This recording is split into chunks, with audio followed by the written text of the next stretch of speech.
And hello out there. We are live. Welcome to BALLBUSTERS. I'm your Master of Ceremonies, Nathan Oakley, and if you are new to this, the Quantum Eraser YouTube channel, then be sure to subscribe and hit the bell notification icon to keep up to date with all the Quantum Eraser action. At the other side. If you would like to support the channel, there is a super chat that runs alongside each of these shows while they are live. There's also a PayPal and Patreon link in the info box below the video. Now, we are joined by Betty Van Velsen, Paula, otherwise known as YouTuber Bible Literalist, Dr. John D, Adam Meakin, Arwin, 10th Man, Chocolate Sane, and Quantum Eraser himself. Good to have you one and all. Welcome to BALLBUSTERS. Good evening. Hello. Good evening. Hello. That In case the intro slide was hasn't already epic. given the game away, we are going to be covering Pseudo Mick Westian 2 space, otherwise known as bullshit geometry to account for Earth having gas pressure rather than it vacating into the ever-expanding vacuum of the sky, denied by all of us on flat Earth. Outer space is fake, and a paper-thin justification for us having gas pressure has been addressed, albeit in a pathetic kind of way, by Mick West. So this is the topic of discussion of the day. Of course, we'll have a little bit of foreplay before we get into the main meat and veg of Mick Westian 2 space. So, how are you all doing? Lovely weather, all that kind of nonsense. Clear and cold. Yep. Clear skies What do we all right think here. of the new intro? Extended version that we got on this first new BALLBUSTERS. Yeah, it was epic, man. It was epic. Impressive. Big shout out to Adam Meakin. How you doing, Adam? Yeah, not bad, mate. Looked all right, that, didn't it? Looked all right. I know, mate. Impressive Shout lineup. out to Adam for the awesome intro. It is Cheers, epic. bruv. Server master here, Betty Van Velsen, who's running our Discord. Especially my bit, I love the yeah, Yours is my favourite bit, Betty. It has to be said. yeah. The package is chip, right? So Aye. important. We Yeah, got a super over- chat. How's 10th Man doing? You all good? Good. That's the first time I've seen myself on telly. On the telly. On telly. Too funny. And Dr. John D's audio issues all sorted now. Hopefully this is going to be a swift reply. How you doing, Dr. John D? Very good. Yes. Can you hear me? Yes. Yes. Excellent. You're all So fixed. just for the rest of BALLBUSTERS panel, if we're going to address questions to John, that's Dr. John, and Quantum Eraser is the other John. So John is going to be Dr. John. Quantum Eraser is Quantum Eraser. Just say QE and Chocolate, just say QE and Dr. John. That's all right. It's that easy. Or we could use regular John and loud John. Just No, that's a bit confusing. Hey, Chocolate, can you hear us? Wasn't expecting that to be a prolonged silence, but there we go. That is our BALLBUSTERS team for all new BALLBUSTERS. So a ram-packed panel. Throughout the show, we may invite the public to offer their opinion on various bits of the presentations that are going to be given to you this evening. So if you do want to join the panel, there is a link to Flat Earth Science versus Pseudo Science Discord server, which is being graciously hosted by Betty Van Velsen. So massive thanks to her. But if you do want to join, and as I say, periodically you may be asked for opinions, you'll be taken off mute.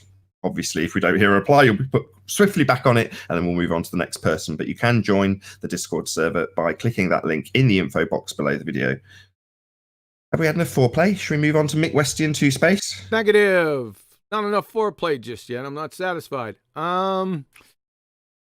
We could prep it a little bit by saying this is a discussion that was held a couple weeks ago on 24/7 Flat Earth Discord. Shout out to Indio and Jose Meza over there. It was Mick West that showed up, and there was 60 people in the hangout. So I just want to say I did a lot of editing. However, As you can imagine, with 60 people, it was a little bit out of control, but I think I edited it down to something that we could use. And I'll tell you what, folks, I don't know how Mick West can ever show his face again after this. But you could be the judge after it's over. But let me tell you, it's going to be bad. And it'd be my pleasure to present it. And there was a couple people on the panel. There was a Ballbuster, Chocolate Saying, was on the panel. And also, Dr. John D's name was brought up by Mick West about 3 or 4 times. So it's kind of ironic that he would bring the Ballbusters or a couple Ballbusters in on this. And we are making today, 30 November, Mick West as an honorable member of the Ballbusters team, because he single-handedly is probably the best advocate for Flat Earth. Thank you very much. Pseudo McWestian 2 Space. We couldn't do without you, brother. Thank you. Retracted. Ah! Any of the other Ballbusters got any Mick Westian tales to regale us with? Not really. Yeah, like he said, I was there that day, and yeah, it was kind of crazy because yes, there were a lot of people in the room, and I think everybody kind of wanted a piece of him. So it did get kind of crazy at times, but I think at the end of the day, Mick West showed that he really, I would agree with John. He is an advocate for Flat Earth because the nonsense that he came out with was just ridiculous, for lack of a better. And yeah, his assumed calculator and his gas simulator. I mean, all these things. These things are nonsense. So yeah, we're gonna give him a good pummeling today, I think. I'd like to thank Mick West as well for the gift that keeps on giving. The recent admission of his calculator not really being valid over large bodies of water. Just keep letting them talk. Amazing, isn't it, that he just added that later on, while previously that wasn't supposed to be a problem, and then suddenly the whole thing just changes entirely because of the bulge that is now being accounted for. It's so weird. But remember, all of that comes. We'll get back onto curve calculators. You can see we've got QE ready to raw now, so we've got his stuff ready to present. Is everyone happy if we crack on with it? Rather than getting sidetracked with curve calculators, because obviously that will definitely get discussed at the end. But Good with for the me, time being, although I kind of want a shout out for the super chat. do you want to do that, Betty? Or I will if you don't. Yeah. You got a sticker with a thumbs up from Eco Plane and Anchor, and I think it's Wind Rider. He says, "Badass introduction. Congratulations." Those are the 2 super chats I saw. It's the Knight Rider. Thank you. I know he said white. I just had to do that. You're up on screen. Let's rock and roll. Everyone else, if you can pop yourselves on mute. Well, during this discussion, there isn't a whole lot with the Earth curve calculator. I did bring up his fairy tale model of gas, his little GIF or whatever he's got, gas simulator. I'm sorry. It just was brought up briefly, but that isn't the gist of what had happened during the discussion. And we'll get into that right now. Are we ready to go? We ready to roll? I think so. Let's do it. Degrees at the other side. No, it's the vertical temperature gradient. It's Unless you pop again, yourself on it's mute by like accident, because now we can't hear you. a difficult thing to explain here. If you're crossing the vertical gradient, right? No, that's the refraction. Look up a thing called gradient index. This is lost 2. Are you lost 3 over? I'm good. What's up? You can't hear it? No, we can hear you now. I'm going to rewind it. Are we ready to roll? degrees at the other side. No, it's the vertical temperature gradient. It's again, it's Okay, at like YouTube they can hear you. a difficult thing to temperature explain gradient here. if you're crossing the vertical gradient, right? No, But- that's the refraction. Look up a thing called gradient index optics.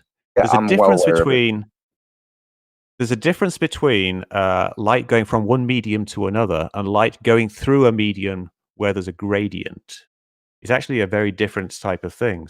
Light, even like you know about Snell's law, and the amount it bends when it goes from air to water.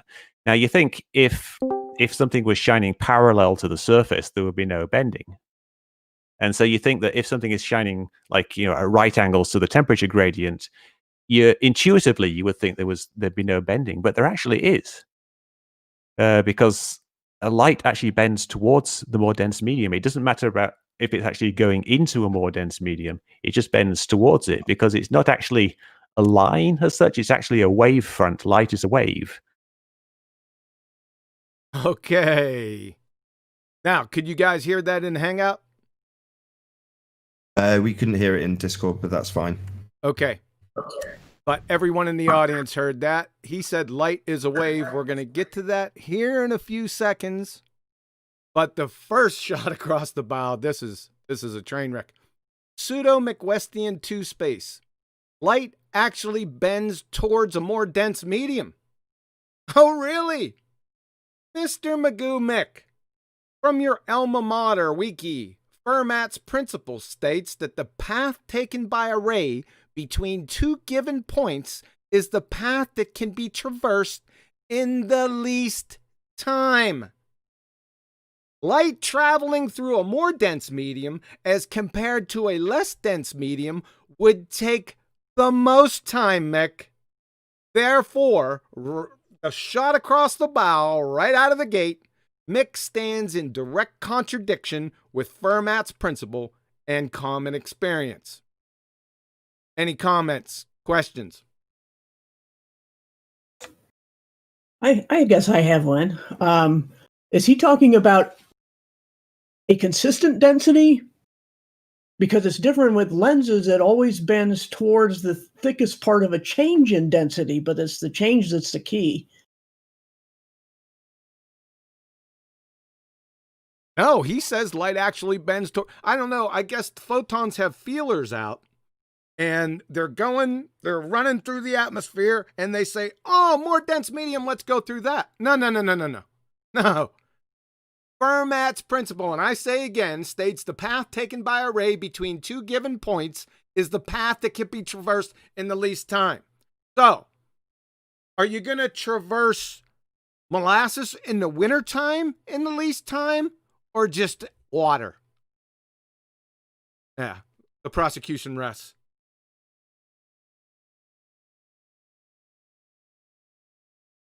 Any other comments, questions?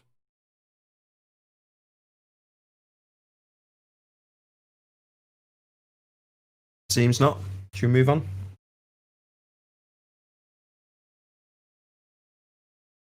Right? No, it will. This is layers, right? This is 4 layers. I'm at 1 meter, so I'm just going off his little data here. This little data set from John D. So say the laser's at 1 meter. He's shining exactly horizontally. Now, and we assume that from the target to from the source to the target, the laser is always at 1 meter elevation. Yeah. How is it crossing into the 1.5 meter? It's not. That's the 0.5 thing. meter? That's the fascinating thing about it. Is that it doesn't need I'm to asking go. you how it's done. How does that happen? I know that there's beam divergence, right? So there's going to be spread. A portion of the wavefront is going to spread out and go higher and lower. But the centroid of the beam is not going to. That's not going to happen. Light, the main light is like a wave. So no, it follows it's not. a Gaussian, right? No, it's not. Light's not a wave. Wait, light's a Okay. particle. Right, it's a particle that acts as a wave. No, it It's a wave doesn't. particle Particles geometry. don't act like waves. Particles act like particles. You're Well, water is made up. John, Water is made of particles. Yeah, and but water light acts in isn't. waves. Light is made of particles. Light's not water. You Water false is equivalence made of fallacy, particles. knucklehead. Water is made of molecules, which is Yeah, essentially light particles. is and made acts- of particles. It's not water. Clown show. It acts like a wave. Though. Photons are particles. act like waves. They don't. Particles don't act Stop like screaming. waves. Particles Why do you act get, like particles. interference Stop or things over like that talking then if me. They don't act like waves. To prove that light is a wave. QE, look, dude. Okay, we're talking about something else entirely, dude. And you come in here wanting to talk about waves and particles. Look, dude, you're not going to interrupt the conversation and take this in an entirely different direction. Mick West, continue talking about refraction. Who are you? So, yeah. Oh, he was. Listen, it is relevant, though. It is relevant. Who was saying that? Pointed out something. Mick made a claim. Mick made a claim. From ray optics to wave optics, right? QE is refuting his claim that he made as part of his argument. But light acts like a wave, which it does. No, it doesn't. You can No. keep on saying it, but you're wrong. To refute light as particles, you have to refute the photoelectric effect, number one. Number two, Compton scattering, number two. Number three, Heisenberg's uncertainty principle. You ready to do that right now? I don't think any physicist would argue that light does not you act can't like speak. a wave. Objection, Your Honor. You can't speak to any physicist. Dude, if you QE, if you Let him don't, go. hold up, no, yep. Thank you. So, Question and answer. Say again. Like dude, QE, stop yelling. Okay. Hey, shut. Who are you? Who's giving I me didn't understand instructions? this at first. Who's giving me instructions? Well, I mean, for the sake of conversation, like, let's try to keep it civil. Hey, you know, Indio, like, are you in here? One second. Indio, are you in here? I'm in here. I'm taking care of it. Just chill. Okay. Right. So, can I carry on? No, you can't. Just wait. Okay. Right. Yeah. Yeah, because you sound really stupid. Yeah, because just like when you stop Living Bird, when he says something wrong, QE is doing exactly the same thing, so don't get mad about that.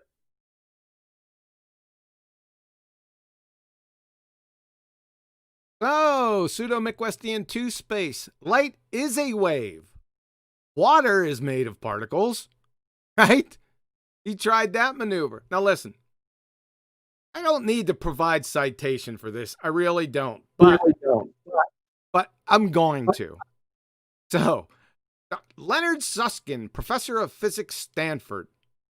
Particles are particles and waves are waves. How can a particle be a wave? Wave in an ocean, that's not a particle. The ocean is made out of particles, but waves in an ocean are not particles. Rocks are not waves. Rocks are rocks. So a rock is an example of a particle, and an ocean wave is an example of an ocean wave. And now somebody, Mick West, is telling you that a rock is like an ocean wave? What? Right? No, it's not. Photons, light are particles, people. Richard Feynman, the first thing Newton believed, light was corpuscular. Turned out that it had very strange properties from that point of view, and it was then explained that many of these strange properties was because, in fact, it was a wave, which was wrong. Turned out he was right. It was a particle. From Professor Shankar, Chair of Physics at Yale, everything is really particles. All things. Electrons, photons, protons, neutrons, they are all particles. So let there be no doubt about that. He sounds pretty confident with that last statement right there. Photons are particles. Live double slit showing discrete chunks, quantum particles of energy and momenta hitting a photographic plate. You can check the info box below. That video is in there.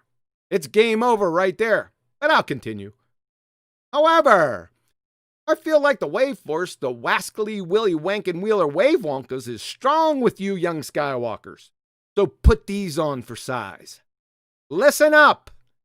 To refute photons as particles, you not only have to falsify the stamp on the forehead well dot demonstration and citations above, you must also falsify every single experiment with light over the past 250 years.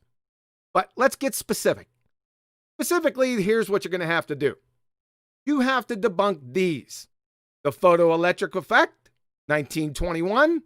Compton scattering, 1922. Then falsify Heisenberg's uncertainty principle, which states that the more you know the position of a particle, the less you know the momentum of that particle, and vice versa. You get it? Best wishes, I'll get the popcorn. You'd have better chances putting mascara on a honey badger. Then, using the medium of the depth of the badger's incisors in your butt to resurrect Alexander the Great's horse, then refuting the case brought against you. In conclusion here with this section, therefore Mick stands in direct contradiction with the photoelectric effect, Compton scattering, Isaac Newton, Heisenberg's uncertainty principle, Leonard Susskind, professor of physics at Stanford, Professor Shankar, chair of physics at Yale, and Richard Feynman. Outstanding work, Mick.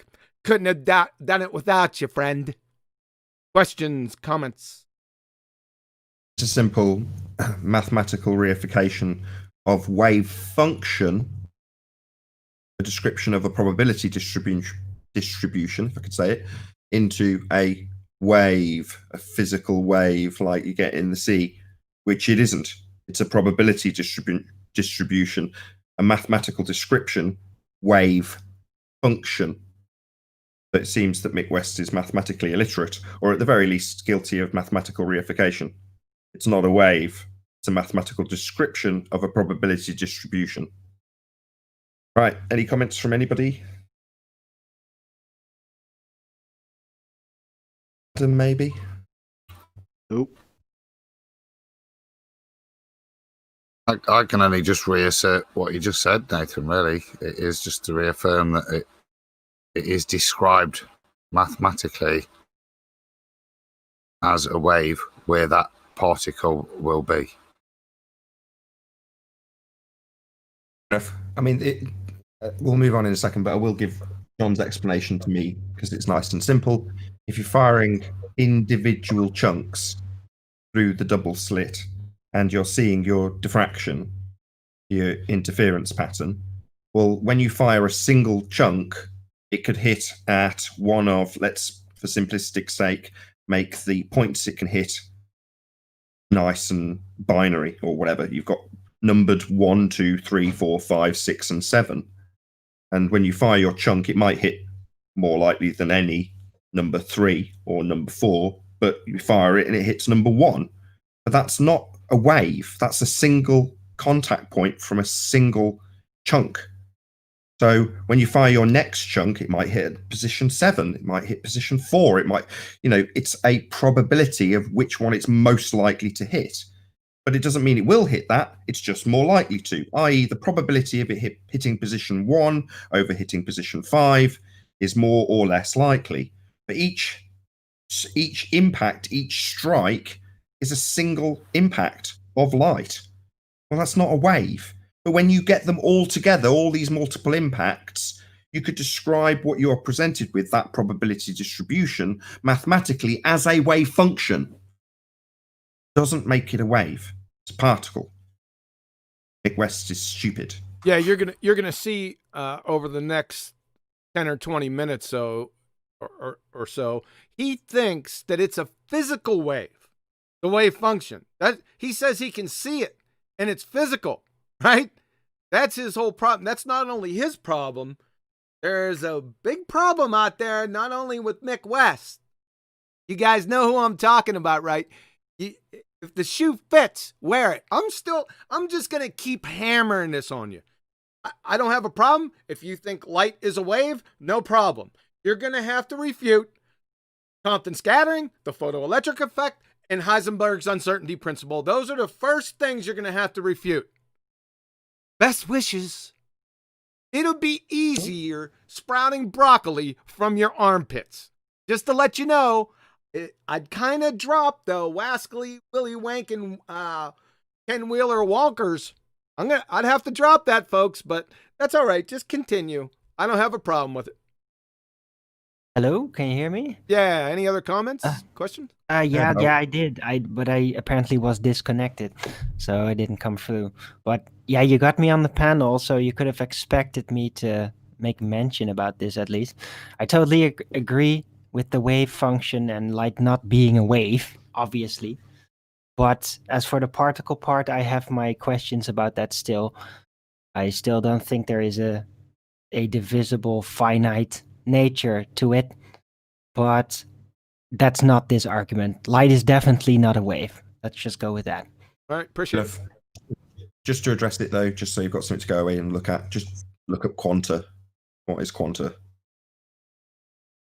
It was established in a very specific matter, but I foresee problems with the way that was deduced. Mainly that it is bound by the finite capacities of actual matter, which are particles. So that is how you detect it, light. That's how you absorb it, and it will be bound by that. So. Can I ask, is the confusion because you can still get the wave, you still get the interference pattern even while sending individual particles through? Correct. Is that where the confusion comes from? So people. No, you wouldn't be able to derive a wave function from a single impact. So no. Isn't that how they? I think he's asking the question, is the confusion coming from that? No, that's the answer that drives the stake in them, because you get the interference pattern even firing one photon, doesn't have to be a photon, electron, atom, whatever, molecule, even firing one at a time, you still get an interference pattern. Right. That was exactly my question. Exactly. Because I think maybe that's why people get confused, because you still get the interference pattern, even though you're sending just individual particles one at a time. Yes. Or something like right, that. But you can't perceive it if you just shoot one particle. Because I know that. You see the interference pattern. Yeah, that's a bit kills them, if you ask me. So firing a single particle will not give you the ability to derive a wave function. Exactly. You need multiples, and quantum erasers is saying if you fire one at a time, and in my description earlier, you'd see one hit number 1, one hit number 7, one hit number 3, then another one hit number 3, then one hit number 2, then one hit number 4, etc., etc., etc. One at a time in that description to build up what you could then derive your wave function from mathematically as a probability distribution. Where's it most likely to hit? That's what a wave function is. But if you fired just a single one, well, light has still moved from A to B. We won't get into the nitty-gritty of that, I hope, on this show. But anyway, that aside, it's still destination, and when it's reached its destination, light has occurred. Let's just phrase it like that. But you can't get a wave function from that. That's impossible. So therefore, in that instance, with a single quanta hitting, you can't get a wave function, immediately debunking any notion that it's a wave. That is light. That's what's occurring when it hits the photographic plate or sensor. That's light. But can you get your wave function? No. You can't derive it yet. You need more than one impact. But we've still had light occur, debunking entirely any notion that it's a bloody wave. Oh, yeah. By the way, to expand on that, if I may, for a second, it's funny that you mention it. Like, a single photon, presumed photon, cannot show a wave function. Well, at the same time, if you see actual waves in water, for example, a single water molecule is not gonna show or respond as a wave when subjected to similar circumstances as a body of water. So it kind of works the same way. Exactly. Yep. All right, can we move on? Any other comments? Only some admin. Okay, go Ed. Admin? Go ahead. Yep. I got some super chats from people. And one is from Rob Kin, and he says, QE gets under my skin, but I still love him. Or key alive, praise Jesus, he says. Go on mute! And then we have Earth is seriously flat, and he says, thanks for destroying the demonic globe zombie animal mind. My God, this is dramatic to read. And then you have 5 angels, and I think she or he says, I know what light costs. It is $3.10 per kilowatts per hour. Double that for every daughter over the age of 12. It's a good one. Nice. Yeah, good. Go ahead. Anything else? Yeah. Any more Ballbuster comments on this particular aspect of light not being a wave, or can we move on? Yeah, Only I just. Oh, sorry. Go ahead, Tentman. Yeah, I'm sorry. I had to step outside for a minute. But yeah, I did want to comment. The wave pattern is caused by the particles. It's always a particle, right? Yes, the collective pattern. Yeah. Correct. But it never changes. It's always a particle. Correct. Okay. Makes sense. Oh, in a way, you could almost say that individual light particles, like individual water molecules, somehow, like a body, will respond and be subjected to this wave, just like an ocean would. But it is not a wave, just like a water molecule is not the wave. It is a water molecule. Yeah, the photons aren't the medium. In waves, the water's the medium. That's the biggest difference. You could just scrap the whole thing right there. Okay, we ready to move on? We'll just, if I can get Betty to just read out the last super chat and then we'll move on. Okay. Yeah, sorry, I was on mute. Which is appropriate because Dave Gafford says, I'm coming off mute to tell all about Rakia life, God creator, Lord Jesus, Lord and Savior, he says. Amen, Dave. Go on, pass. Thank you for the super chat, Dave Rakia Gafford. Right, should we move on? You're still on screen. Yeah, I left it up there. Okay, we'll continue. Let's do it. What is a science communicator, Mr. West? Because you are a science communicator, and so is Neil deGrasse Tyson. What is that? Someone who popularizes science and explains it to people, I guess. It's like trying to... Stupid people, right? You don't even know what Layman science people. is. What's up? Oh, no, wait a just second. He's regular. a science You communicator. don't even know what lasers are. Wait a second, folks. He's a science communicator? Do you even know what a scientific hypothesis is? Asking me? What Yes, I'm asking you. I'm asking you, what is a scientific hypothesis? What is an Let's keep it simple. What are the three constituent... Hold on a second. What are the three constituent parts of an experiment? Well, off the top of my head, I don't know. Well, here we go. There's 2 points in here I want to stress. So, question. What are the three constituent parts of an experiment? Pseudo Mick Westian 2 space. Off the top of my head, I don't know. What? You're a science communicator. This is the second point. Mr. Magoo Mick is a self-professed science communicator. I want to stress this. This is in his wiki page, and he says it a couple times in there. So remember, Mick West is a science communicator, okay? And doesn't know what an experiment is. This is akin to being an economics communicator who doesn't know what money is. Therefore, Mick stands in direct contradiction with ground squirrel level reasoning and would fail 5th grade general science. Quick, claims, questions, comments, quick. This has caught a lot of people out. You just ask them what science actually is, and they don't bloody know. I love it. Science communicator. That means he should be literally communicating scientific experimental data constantly. I don't think he's doing that. No reason. Because I was there to hear it. It was kind of surprising to me to hear him explain how he is running around teaching people, like the regular layman, about science. But yet, the first question you're asked about science and what are the three parts of an experiment, and you don't know off the top of your head, Mr. Science Communicator. That's pretty funny to me. He did say that he didn't know. Yeah. He said that he didn't know. Yes. But how can you communicate something you don't know? Doesn't seem very effective. He did say that, didn't he?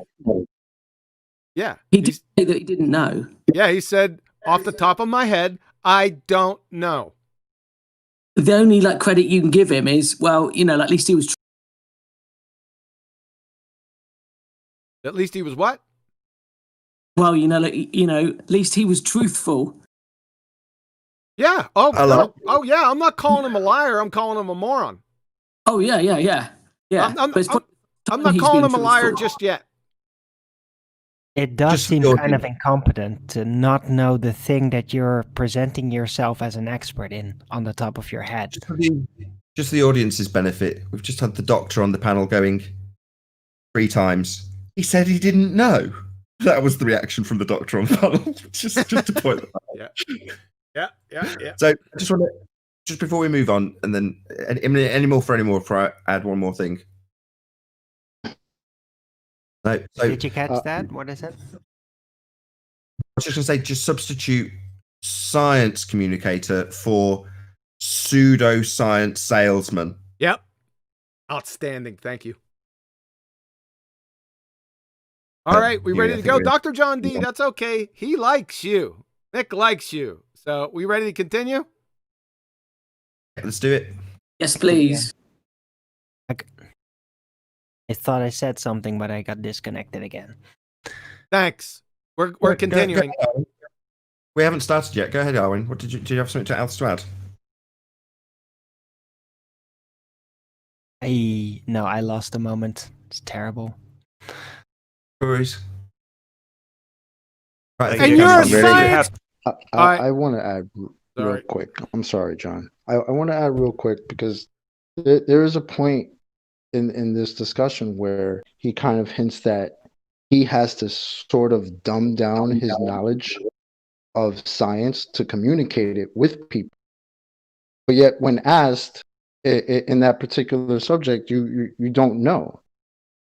And that to me struck me as insane, because how are you running around teaching people about science with the most basic thing, an experiment, and you don't know the 3 parts of it? It's unbelievable to me. You're giving a bit of the game away, because we will get to that bit. But you were obviously there, so you got to experience this firsthand. So obviously, you're going to speak from the moment that you experienced it. But yeah, we will get to that. And together. I remembered my comment, by the way, if I may. Go ahead, Aaron. It's basically the same thing, but yeah, you can't emphasize it enough. Okay, so he doesn't know on the top of his head the core of the thing that he professes himself to be an expert at. That would, by all standards, be considered incompetent, no matter the field. Oh, the irony. Yeah. I'm a butcher. And maybe a sociopath or psychopathic tendencies. I don't know. I'm just spitballing. You made I wouldn't go that far, but we're going to get that far. Just hold that thought. All right, we ready to continue? Let's do it. It's like trying stupid people, right? You don't even know what science is. What's up? Oh, no, wait a second. Just He's regular. a science communicator. You don't even know what lasers are. Wait a second, folks. He's a science communicator. Do you even know what a scientific hypothesis is? Asking me? Yes, I'm asking you. I'm asking you, what is a scientific hypothesis? What is an Let's keep it simple. What are the 3 constituent... Hold on a second. What are the 3 constituent parts of an experiment? Well, off the top of my head, I don't know. Don't worry, folks. I just wanted to play that one more time. Here we go. And you're a science communicator? Yeah, but this isn't the type of science that people want to be communicated with. I mean, you have the variable, you have the variable, you have the hypothesis. Wrong. I would argue scientific goal is different than communicating scientific experiment. Wrong. Everything, the whole method. basis of the scientific method is based on experiment. That's why, like, Dr. John's experiment was actually a pretty good one. Dr. John didn't perform an experiment. He even told you that. So I wanted to stop here because he brought up a ballbuster, Dr. John D. This is the first time he's brought him up. Going to bring him up a couple more times. So, Mick West's buddy, Dr. John D. What do you think about that, sir? Well, Mr. Mick West, yes. Yeah, it's weird because my videos been wrong. So he seems to want to be friends with me for some reason. So I'm not quite sure what's going on with him. And quoting, he seems to be quoting, these, like these tests we've done, the observations, and he seems to be like twisting. So he's twisting those for you, huh? Yes, but he's not actually talking about what we did. He's just making statements he wants to make about them. Right. So he's just generalizing, dropping your name. He likes to drop Dr. John D, right? Yeah, for some reason. Because obviously Mick does have a green laser, but he's never been outside, and he's never flashed it about outside and recorded a video. But I do remember he likes to shine it for a fish tank, and he likes to pretend that that's real life. Oh, that's right. Okay. All right. Gotcha.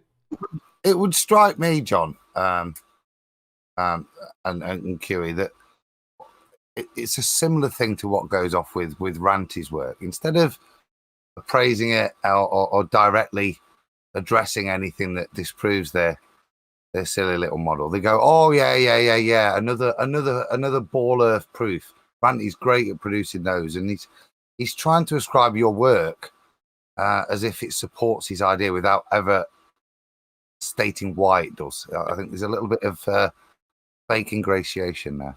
Yeah, that's a perfect description, Adam. Thank you. Yeah, I agree. In this instance, so he's been asked what's the constituent parts of our hypothesis, and he attempts to answer after there's a bit of rumblings from a few white knights trying to defend him for some reason. But he says, well, you've got your independent variable and you've got your hypothesis. So he does make an attempt at answering it to a certain extent. He just says independent variable and hypothesis as his answer. Yeah. And it's quite clear that Mick West does not know the parts of a scientific, experiment because he has never done one. Yeah, I caught Mick West. I guess is a good time to bring this up. Mick West is the first person, or I should say group, because I went onto his website, that I ran into in Flat Earth. It was like 3 days after I jumped out in here, even before I met the Rumpus and the YouTube crowd, because I was on a forum that mentioned Mick West, and they dropped the website as a link, and I said, okay, let me check this out. So I clicked on it, and it's Mick West's website. So I went on the website, and I seen a whole bunch of people. They had a whole load of different topics, and a big section in Flat Earth. So I went over to the Flat Earth section, and I seen a couple posts by Mick, and he was talking about science, right? He's talking about science, and I seen him screw up a couple posts, and I said, no problem. I was real cool about it. I said, well, this isn't science, and I'm having trouble understanding whether you understand what science is. So I asked him the same question.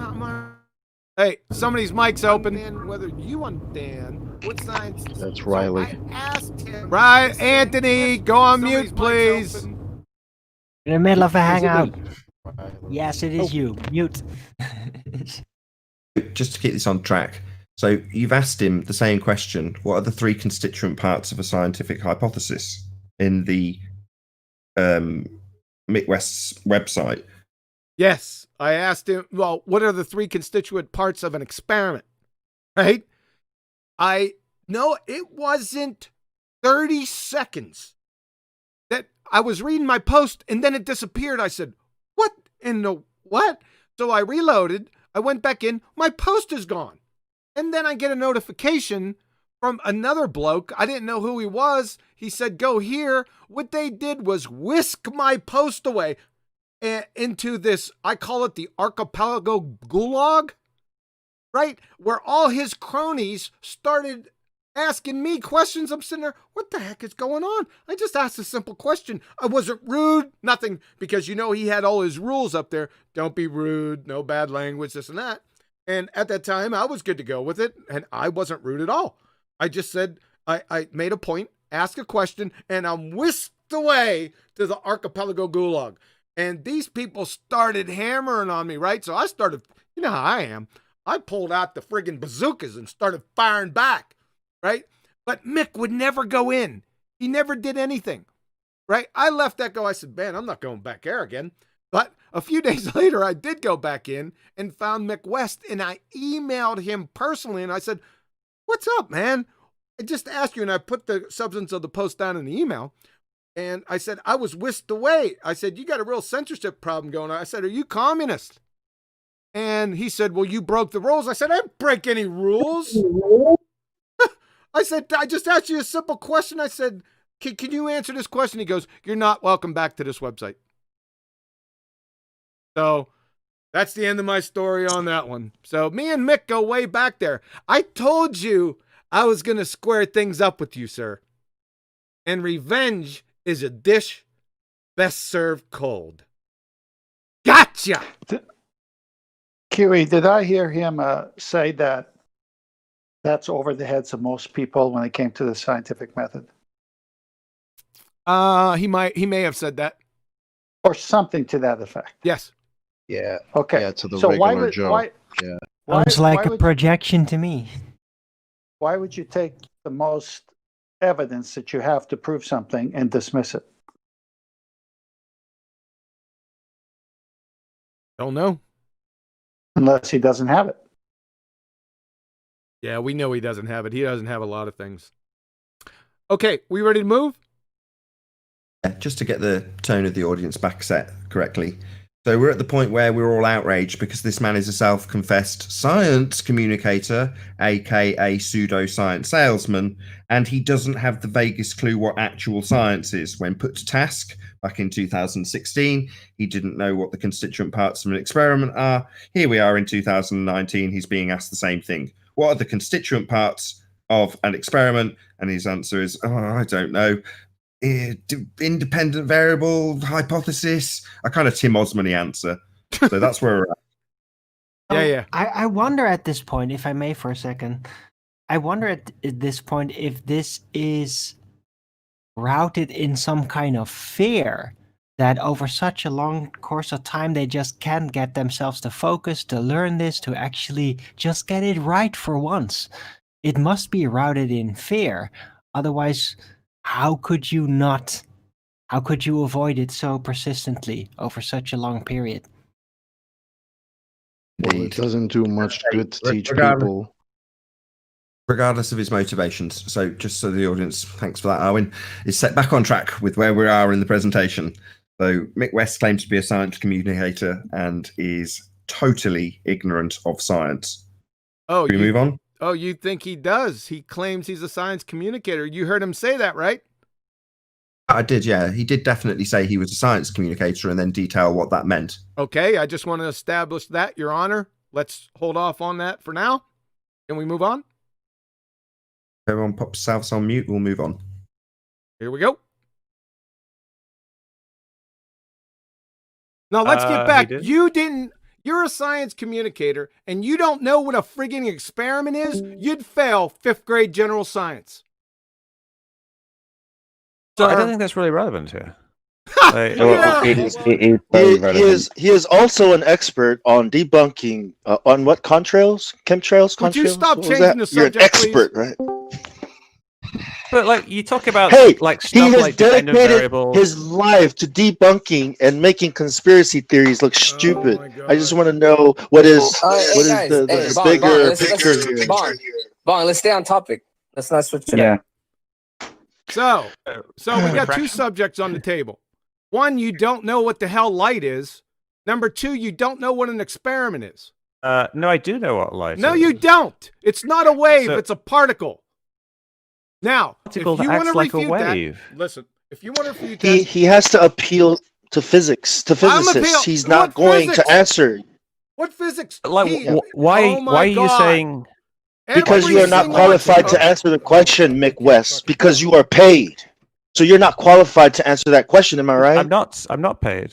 No one's paying me. So you have to appeal to physicists, right? So you can't answer the question. Why are you asking me questions? All right, listen, let's deal with this right now. Richard Feynman, Nobel laureate physics. The first thing Newton believed, light was corpuscular. Turned out that it had very strange properties from that point of view, and it was then explained that many of these strange properties was because, in fact, it was a wave, which was wrong. Turned out he was right. It was a particle. Richard Feynman lectures on quantum electrodynamics. Wave. Yeah, I know. It acts like a wave. It doesn't act like a wave. Particles aren't waves. They don't act like waves. Why? So we're back on Lite again. He just won't give up the ghost here. Pseudo Mick Westian 2 space. Lite acts like a wave. Same. I just drug him around right by the short hairs, explaining this to him, but nope, he can't let it go. From Professor Shankar, Chair of Physics at Yale. So we have to play this game in two ways. It is particles, but its future is determined by a wave. But the wave is purely mathematical. You cannot put an instrument to measure the energy due to that wave. It's a construct we use to determine what will happen in this experiment. From the University of Tennessee, in one dimension, wave functions are often denoted by the symbol psi. They are functions of the coordinate x and the t time. But psi is not real, but a complex function. The Schrödinger equation does not have real, but complex functions. The wave functions of a particle at a particular time contains all the information that anybody at that time can have about the particle, but the wave function itself has no physical interpretation. From P.A. Schlipp, Einstein thought that a complete description of physical reality should refer directly to physical space and time, yeah, sure, as distinct from the wave function, which refers to an abstract mathematical space. Professor Henry Stapp, particle physicist, the first thing to appreciate is the ontological character of the wave function. It's not a description of the material universe at all. It's a description of something called potentialities. Potentialities are a realm of possibilities. They are in the mental realm. Therefore, Mick stands in direct contradiction with, again, Professor Shankar, Chair of Physics at Yale, University of Tennessee, Einstein, and Professor Henry Stapp. He's also a half-wit that doesn't understand the difference between the physical and the conceptual. Now, comments, questions, however, we already went over this topic before. Lite, it's going to come up a couple more times. We can move here quickly or no? Oh, yes. I actually have a very interesting thing to back up your point. Okay. And that is, again, the analogy with the water, like an ocean and a wave in that. Could we consider light going through slits to be not a wave, but subjected to a wave because of the slits? No. Because then every particle would be as subjected to a wave, showing the wave-like function, showing that pattern of distribution. So it would kind of be subjected to a wave. No. It would not be a wave. Why not? Because it's not a wave. No, but it isn't a wave. Light is not a wave, but light, the particles in that setup would be subjected to a wave because... A wave of what? That is that. We don't know. I don't know. No. But that's the outcome. I know it's not scientific. It's still conceptual. Okay. But the analogy seems to make more sense to me now. So it seems like light is indeed a particle. It will go straight forward, but the slits somehow seem to subject it to a wave, just as if a rock were thrown into a pond. Yeah, but what happens when you ripples. have a detector at that slit? Then it goes away.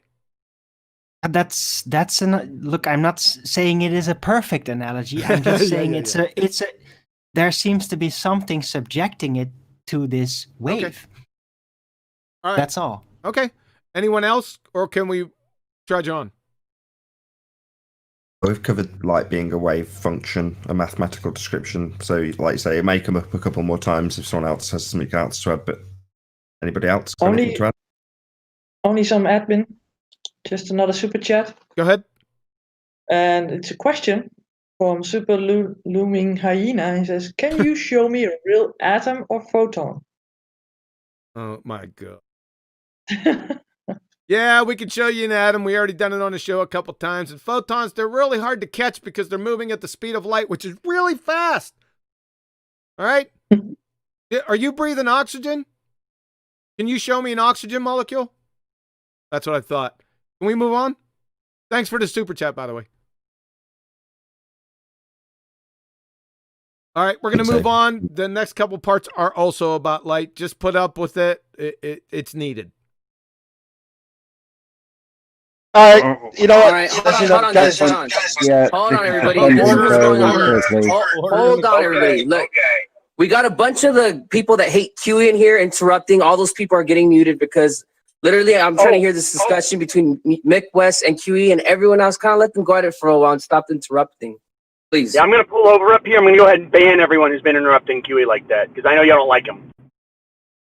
A true patriot right there. I need to know that gentleman's name. Let's continue. Okay, congratulations. From the chair of physics at Yale, Professor Shankar, everything is really particles. All things, electrons, photons, protons, neutrons, they are all particles. So let there be no doubt about that. Of course, Clown yeah, show. everyone agrees with that. So I'm not you said it's a disagreeing wave. with that. I said it acts like a wave. That is horseshit. It's demonstrably true. It's okay, demonstrate it. Well, constructive interference, for example. Oh, here we go. A wave. Here we The go. wave function is not a wave. It's a mathematical construct. You're talking about the Acts like wave a wave. function, not a physical All right. wave. So young slits, the young splits experiment. Young You're familiar with splits. that, It's not a split. Slits. It's a slit. I know slits. Young slits experiment Yeah. demonstrates the wave-particle duality of the There nature is no of wave light. particle duality. Well, the experiment seems to disagree with you. Oh, really? Professor Shankar, chair of physics at Yale. So we have to play this game in two waves. It is particles, but its future is determined by a wave. But the wave is purely mathematical. You cannot put an instrument to measure the energy due to that wave. It's a construct. You can see the effect, though. It's a construct. You're mixing up the concept of a wave with the wave function. If you can It's see it. misplaced concretism. It's reifying something that isn't real into something you're that is real. reifying the wave function. It's not a physical reality. It's a probability amplitude of possible outcomes. That's all it Exactly. is. It has no physical reality. Exactly. But you can see it, though. You can see You the can't effect. see it. All right. Pseudo Westian 2 space. Young splits. You can actually see it. That is the wave. You can't see wave functions, Mac. All you see is constructive and destructive interference. The effect or the result. Physical waves are not causing those patterns, and you're not, with absolute certitude, witnessing, seeing a physical wave. Again, like I just said, from Professor Shankar, chair of physics at Yale. So we have to play this game in two ways. It is particles, but its future is determined by a wave. But the wave is purely mathematical. It's just a construct. Again, from the University of Tennessee, I'm not going to go through it again. It's not real. There's no physical interpretation. Einstein again. So, again, Mick stands in direct contradiction with Professor Shankar, chair of physics at Yale, University of Tennessee, Einstein, Professor Henry Stapp. Right? He's doing the young splits again. So, pseudo Westian 2 space, young splits, you can see it. The wave, it's physical. So, Mick can see things that are not real, which have no physical interpretation. From dpt.nhs.uk. Is that NHS? Is that National Health Services in UK? Yep. Yeah, okay. Here's what they say.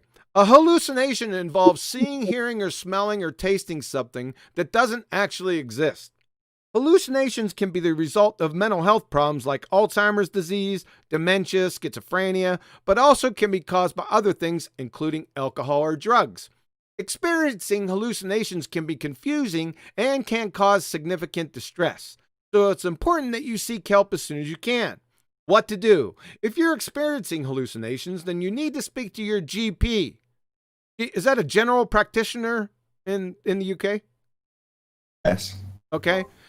You need to speak to your GP as soon as possible. While hallucinations may not be unpleasant or currently cause you any problems, they could be the symptoms of serious mental health conditions like schizophrenia. Your GP, general practitioner, will work with you to attempt to identify the cause of your hallucinations, Mick. As part of the process, you may need to speak to a psychiatrist. Okay? Comments, quick comments, questions? Yeah, I wholeheartedly disagree with your approach of the problem. Really? It's not going to solve. Yeah. Yeah, pharmaceuticals are not going to help them. It's just going to sedate. It doesn't work, that they're suppressing a problem and they need to personally be confronted with it and also kind of get the feeling eventually somehow that it's okay, to let go. It's because okay that's to the biggest see things problem. that aren't there. Yeah, but I'm just saying they need help, pharmaceuticals are Arwen. not. I know, but pharmaceuticals are not Arwen. really the solution. They're just I'm symptom going to do fighting. sorry, everybody. Sorry, I've got to take the debate away from whether or not treating these hallucinating monkeys with what the NHS would recommend or a good old slap in the face. It doesn't matter. The point Just a is really good talking. reifying a wave function into an actual wave. He's hallucinating a concept into existence. We see it a lot with people when they describe space-time. Well, those people should seek medical help, and we do advise exactly that when it happens. So this is no different. Seek help, Mick West. You seem to be reifying something that is not actually in existence into being physical and real. No, that would be equally and accurately described as a hallucination on your part. Seek help, Mick West. Seek help. I advise psychological counsel and not necessarily medical counsel. Okay, any more comments? Move on. Okay. Show it to Young us. Slit. Post a It's picture right visible. Someone I posted. want to see it. Can you? I can see the green codes falling down like Neo Okay, from the but Matrix. let's not yell and hurl insults, man, just for the, It's the PR. Posh point. Bajos. From the just, University of just Tennessee, posted in it. one dimension, wave functions are often denoted by the symbol psi. They are functions of the coordinate x and the t time. But psi is not real. But a complex But you can function see it. does not have You see real... the interference. See, don't rumpus me, you clown. You don't even know what an experiment is. Reality. You're denying reality. You Oh, can actually kiss see. my ass! I just pummeled you. Pummeled You can actually see it. Are you denying that you can see the effect of young Oh Slit? my God. But the wave function itself has no physical interpretation. That is a physical interpretation. You can actually see The University it. of Tennessee, the professor of physics at Yale, Richard Feynman, and now we got Mick Pseudo fucking West telling us the opposite. Right. Well, if you want to deny the evidence of your own Deny eyes, the then evidence, that's fine. bullshit. You don't have any evidence. You just got clobbered, and you already denoted. You don't even know what an experiment is, Mick. Wikipedia. You want to know what denying the evidence of your own eyes is, Mick? It's looking at the sun and the moon and thinking that they're different sizes. That's denying your own eyes. This guy doesn't even would know say what an it's a- experiment it's a- is. He doesn't even Yeah, know what it's a little weird. It's a little weird that you don't know what an experiment is, and you just said that you teach it. The You thing is, teach like, science. You don't know experiments- the parts of an experiment. The vernacular of an experiment is just something that you do to test or to demonstrate a hypothesis. Yeah, but you need things in this test to conduct it, right? Oh, you don't. You this like you. So, a fellow ballbuster, Chocolate Sane, confronts him with, "You need things in this test to conduct it, right?" Pseudo Westian 2 space. No, you don't. So, according to Mick, you don't need things in a test, an experiment. So, they're not. I don't know what you're going to comment on here. I'll throw it over to you, but go ahead. Clint, you there? Anything here? Eating chocolate will pipe up. Yes, at one point I was, like waiting to hear him like start shaving. Yes. Yeah, he was truly lost for words from my attuning on the sound of his voice and how he was representing himself. I really caught the feeling that he was truly lost, that he honestly didn't know, that he was honestly confused, that it wasn't an act, that he wasn't lying. It's unique. I can't call it anything else. It's wrong. He says at some point, he says, but it is a physical manifestation. Just flat out wrong. Did Mick West say he could see light waves? Actually, he said you can't see it. Do you deny the evidence of your own eyes? And then he said, but it is a physical manifestation. So he's denying everything. The one interrupting and being the most loud and his little chuckle as he declares total nonsense. You know, it's always the way. The one that's piping up the most and being the most, arrogant is the most wrong in this example. Mick West. He hasn't got the vaguest clue what he's talking about. He's constantly reifying and saying it's physical and it does have a physical manifestation and you can see it. No, you can't. He's just flat out wrong.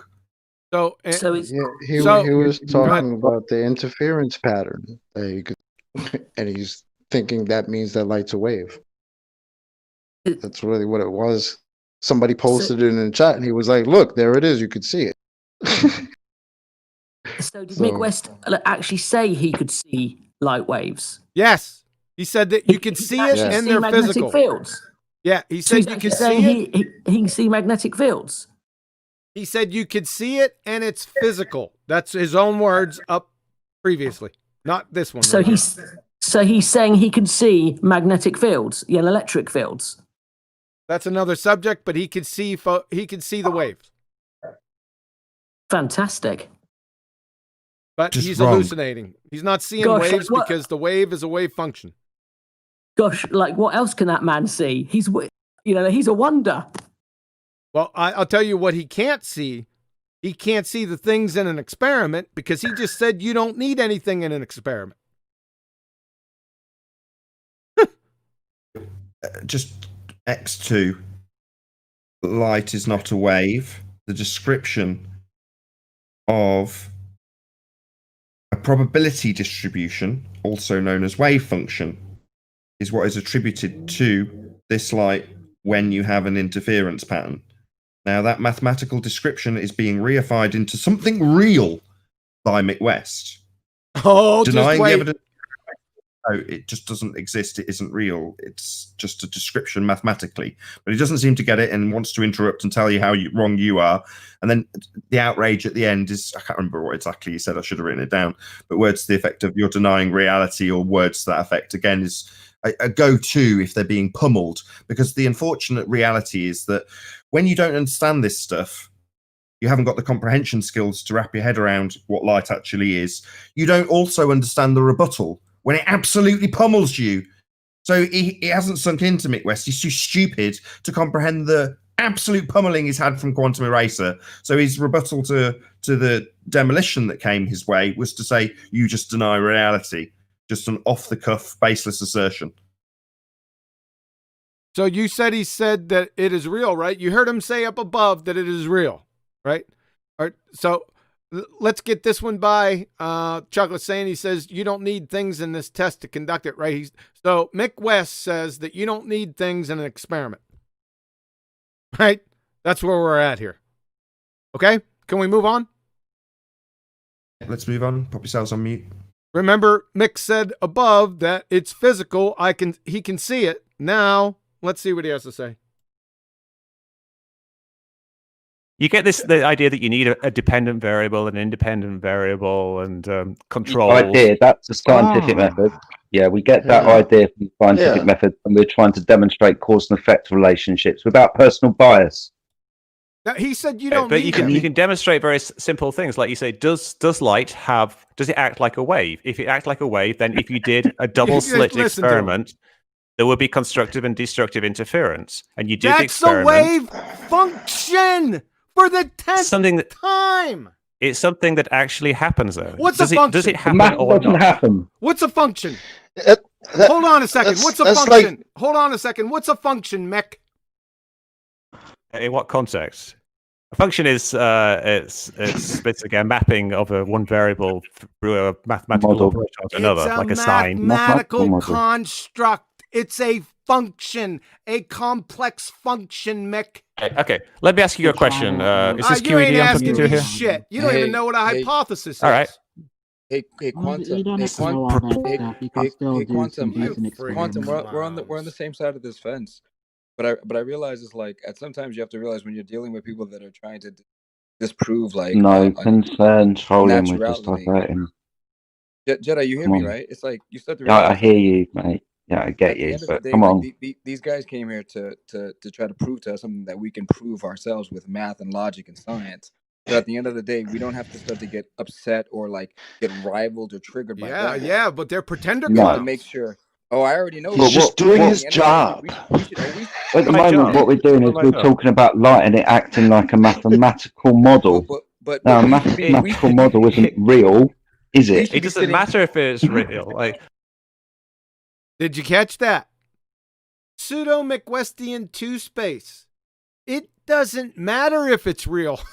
Now it doesn't matter. But Mick, you just said above that you can see it. The wave, and it's physical. So which is it? Right? Is it real or is it not real? You just reconfirmed that you're seeing things that aren't real. See hallucinations above. Comments, questions on this quickly? I like the fact that the guy, he said it while there's another guy, I don't know who he is, but he's ace, whoever he is, he's summarising it beautifully in this voice that's so condescending and going, God, he's taking something that's mathematical and saying it's bloody real, and then you hear Mick West. Doesn't matter if it's real. You know what I mean? It's just a nice little moment. Yeah, it was. I think it was Indio. It could have been FE Jedi. I'd have to go back and listen to it. Okay, any other comments? FE Jedi. FE Jedi? Shout out to you, my friend. Nice summary. All right, you want to More? continue? Yeah, let's continue. I don't think there's anything else. Just double check. Any more? Anybody? You, Arwin. Move on. I just took a smoke break. No worries. Just prick your ears up for the next section. Go ahead. Everyone pop yourselves on mute. Okay, Bring Neil deGrasse Tyson here. Mick said he doesn't have to have independent and dependent variables in an experiment, right? He just said that. Well, it depends what type of. If you want to have a strict Penn State interpretation of a University, scientific experiment, let's go through these. Can we go through them, Mick? So we have Through Mick what? that says you don't have to have Mick. Can I but speak you here, know, please? you don't have to be frustrated by guys that are just talking shit, trying to fucking waste. Can their I time. speak, please? I'm gonna Sir, I'm gonna refute I understand.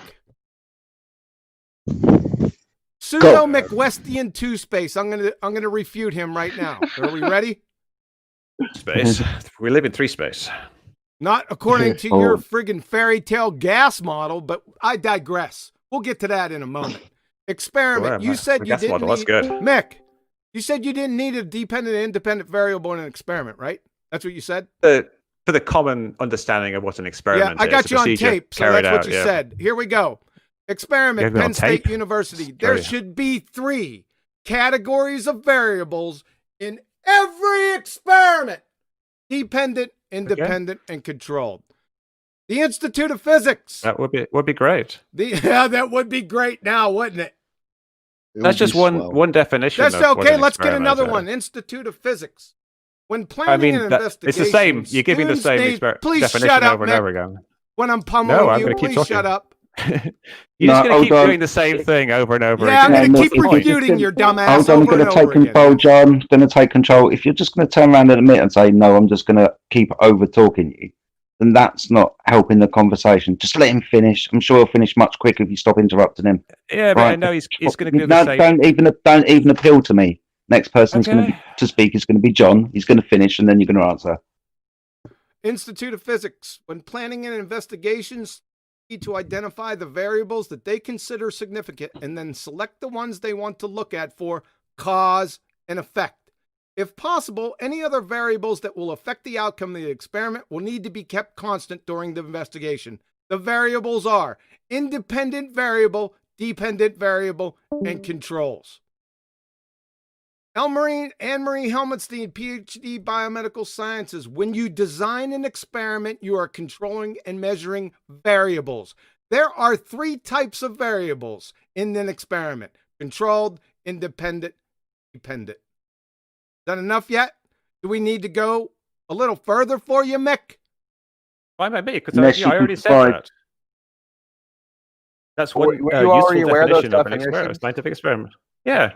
I mean, that's the type of thing that Nathan Oakley likes to go on about it. Because when people talk about an experiment, they don't necessarily mean that very, very precise thing. They often just mean something like, you mean it in the colloquial sense, experiment, just the broad umbrella experiment. We were talking about scientific communication. When I meet a girl at the bar, I want to experiment. Scientific experiment. It's science. And you're saying you don't need an IV, DV, and a CV. That's what you're saying. I think that if you're trying to communicate science, those are not useful concepts to discuss with the general public. What the experiment and breaking it down into a very easily formulated method of where your dependent variable comes from, your naturally observed phenomena, and then how you build your hypothesis. Generally, you're answering the question of what causes that. So there's your independent variable, and then obviously you've got a control shit. So there's your controlled variables. You then got to take this forward in your experiment and test your hypothesis. Without these independent variables that are very easily explained, how well has it been working for you, this method? In an experiment, can you doesn't involve something that you're trying to manipulate to prove a cause of an effect? Let him answer. Let him answer because hold on, calm down. He said that you didn't need an independent or dependent variable in an experiment. I provided many citations here that said the opposite. Let him answer, please. Talking about scientific communication. And when you talk about things like dependent variables and independent variables and control groups, it confuses things for the general public. It's usually better simply to describe what the experiment does. You can keep that other stuff in the background as useful information. Like, this is why we need these things. We need controls. We need this independent variable. We need a dependent variable. But in terms of scientific communication, it's usually best just to describe what's actually going on and what it shows. Mick, I'm sorry, I'm going to have to stop you. You baited and switched us. I didn't ask you what you were teaching them. I asked you personally, what are the 3 constituent parts of an experiment? And you didn't know. Yeah, I couldn't remember off the top of my head at the time, and now I remember. So, did you all see what he did there? He baited and switched us with a clumsy straw man fallacy because I specifically asked him personally, what are the 3 constituent parts of a scientific experiment? Not what he teaches as a science communicator, so he's still calling himself a science communicator. I just want to stress that again. Okay? I already busted him here. Any comments? Do you see how he tried the old switcheroo? Yes, I'd like to make a comment. Mick West kind of implies that he dumbs it down for the general public, but I don't think he realizes 12-year-olds get taught the scientific method. Exactly. Yep. Any other comments, or could we move on? No, Dr. John summarized precisely what I was going to say.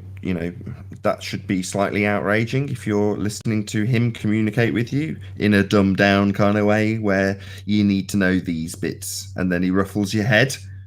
Well, fair enough if that's what you want from your science communicator, who when put to task doesn't actually know what are the constituent parts of an experiment.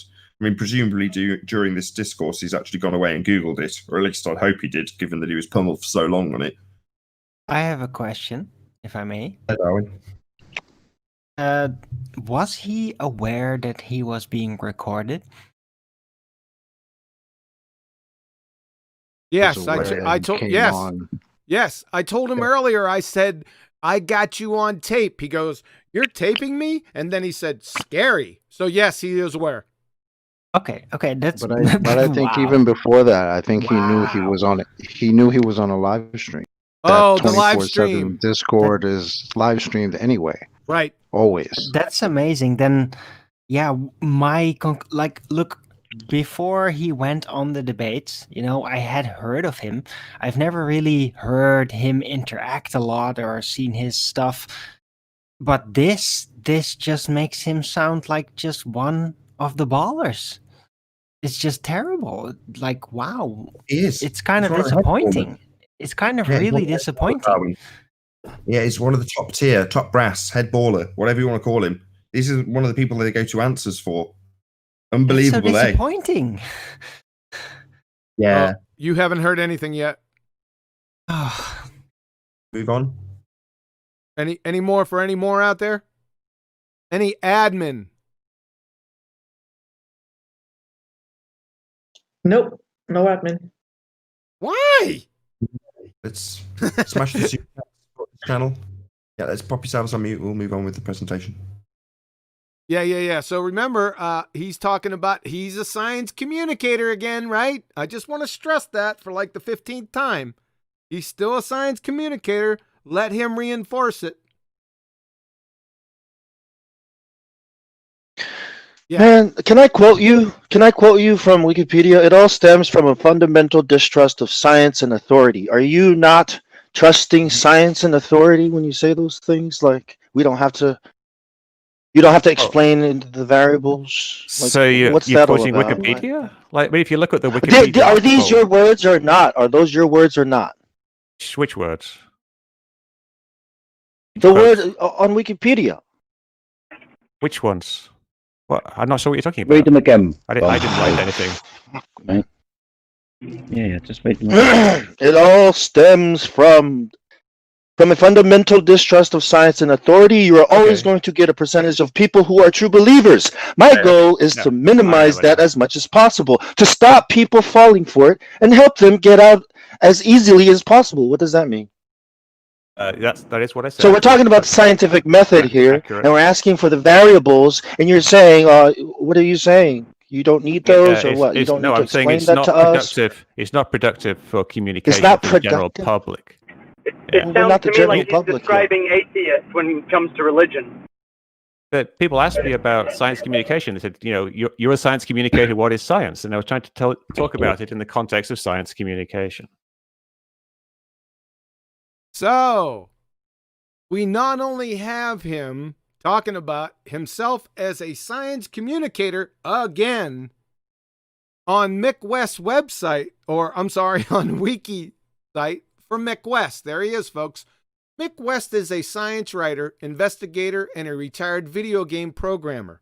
He is the creator of the websites Contrail Science and Metabunk, for which he investigates and debunks pseudoscientific claims such as chemtrails, UFOs, and conspiracy theories. He has appeared in various media as an expert analyst and science communicator. Okay?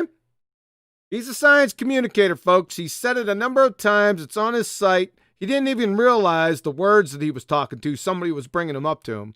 So I just wanted to bring that to light. Mainly focusing on Mick as a science communicator. Correct? This is what he said. Please, people ask me about science communication. They say, you're a science communicator. What is science? So obviously people think that Mick is a science communicator, right? Everyone's got that so far. All right, let's move on. Hold on. Nice. The only thing I'd add to that is he says, people ask you what science is, and you tell them in the context of science communication.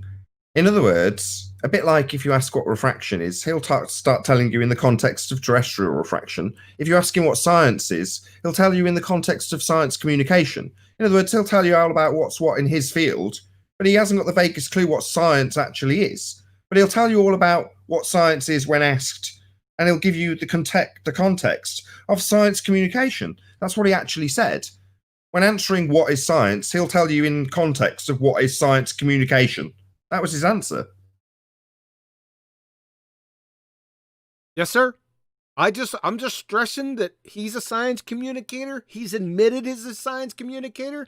He's admitted here a number of times he's a science communicator. And on the wiki page, it says he's a science communicator.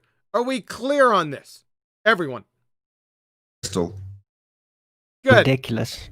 Can we move on? I got Can I insert a little quickly interesting detail here? So I've been in communication in the chat currently in YouTube with Rune Thorson. He says that he has a snippet recording of him, Mick West, admitting on Joe Rogan that his father was in the Flat Earth Society. What?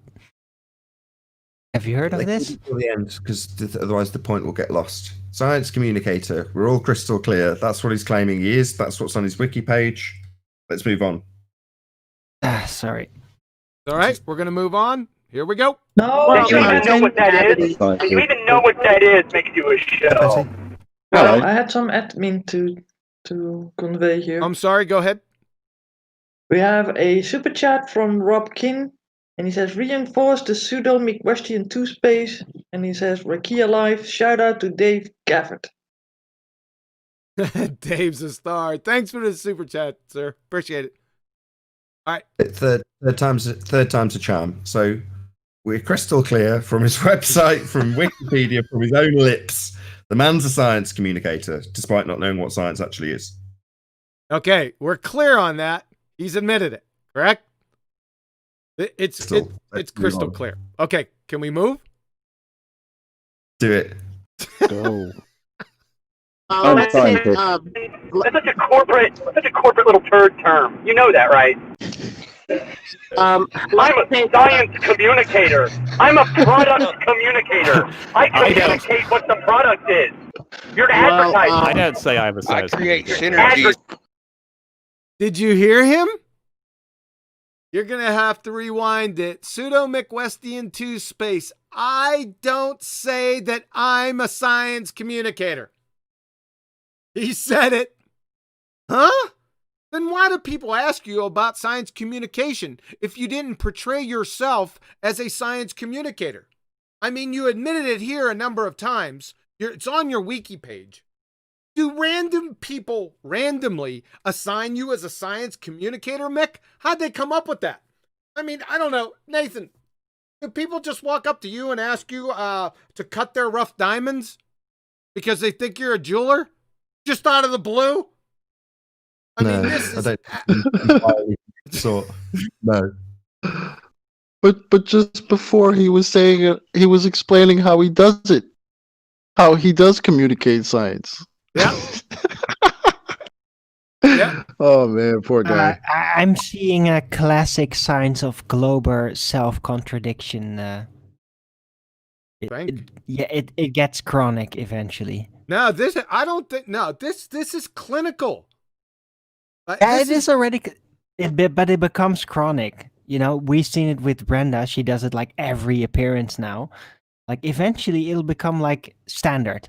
Yeah, but that's Brenda. Globers start contradicting themselves literally, and then first it pops up, and people like what? But eventually, it becomes normal, and they do it all the time. Yeah, but that's Brenda. We're talking about Pseudo Mick Westian 2 space. He's the top tier here. It's all the same. All right. Well, I'm going to summarize at the end, and it's going to be really scary. So we could just move on from here. Everyone's got it. He said he was a science communicator a number of times. I wanted to stress that. And then he says, I don't say that I'm a science communicator. I think I made my point.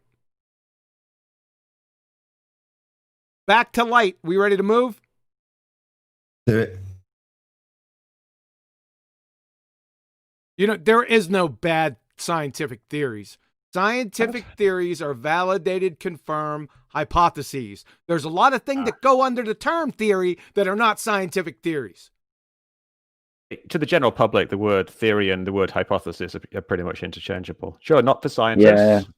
Yeah, for the general public. That's the problem. Not scientific theory, man. So- You're talking someone about earlier here colloquial used, theory That's intentional. or That's scientific politics. theory.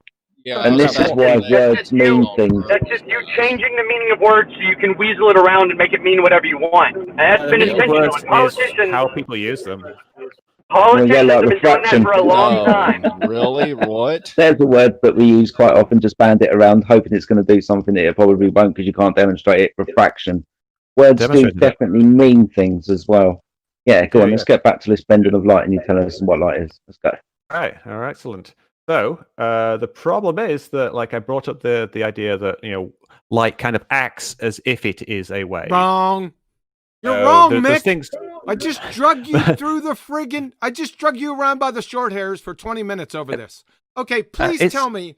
Please tell me in the photoelectric context how light is a wave. Please, the floor is yours.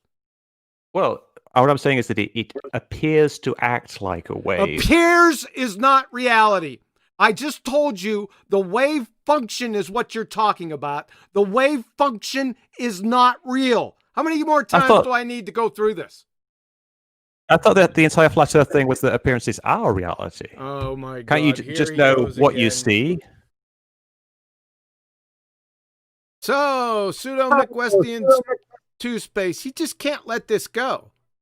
So he said, now light kind of acts as if it is a wave, and then all I'm saying is that appears to act like a wave.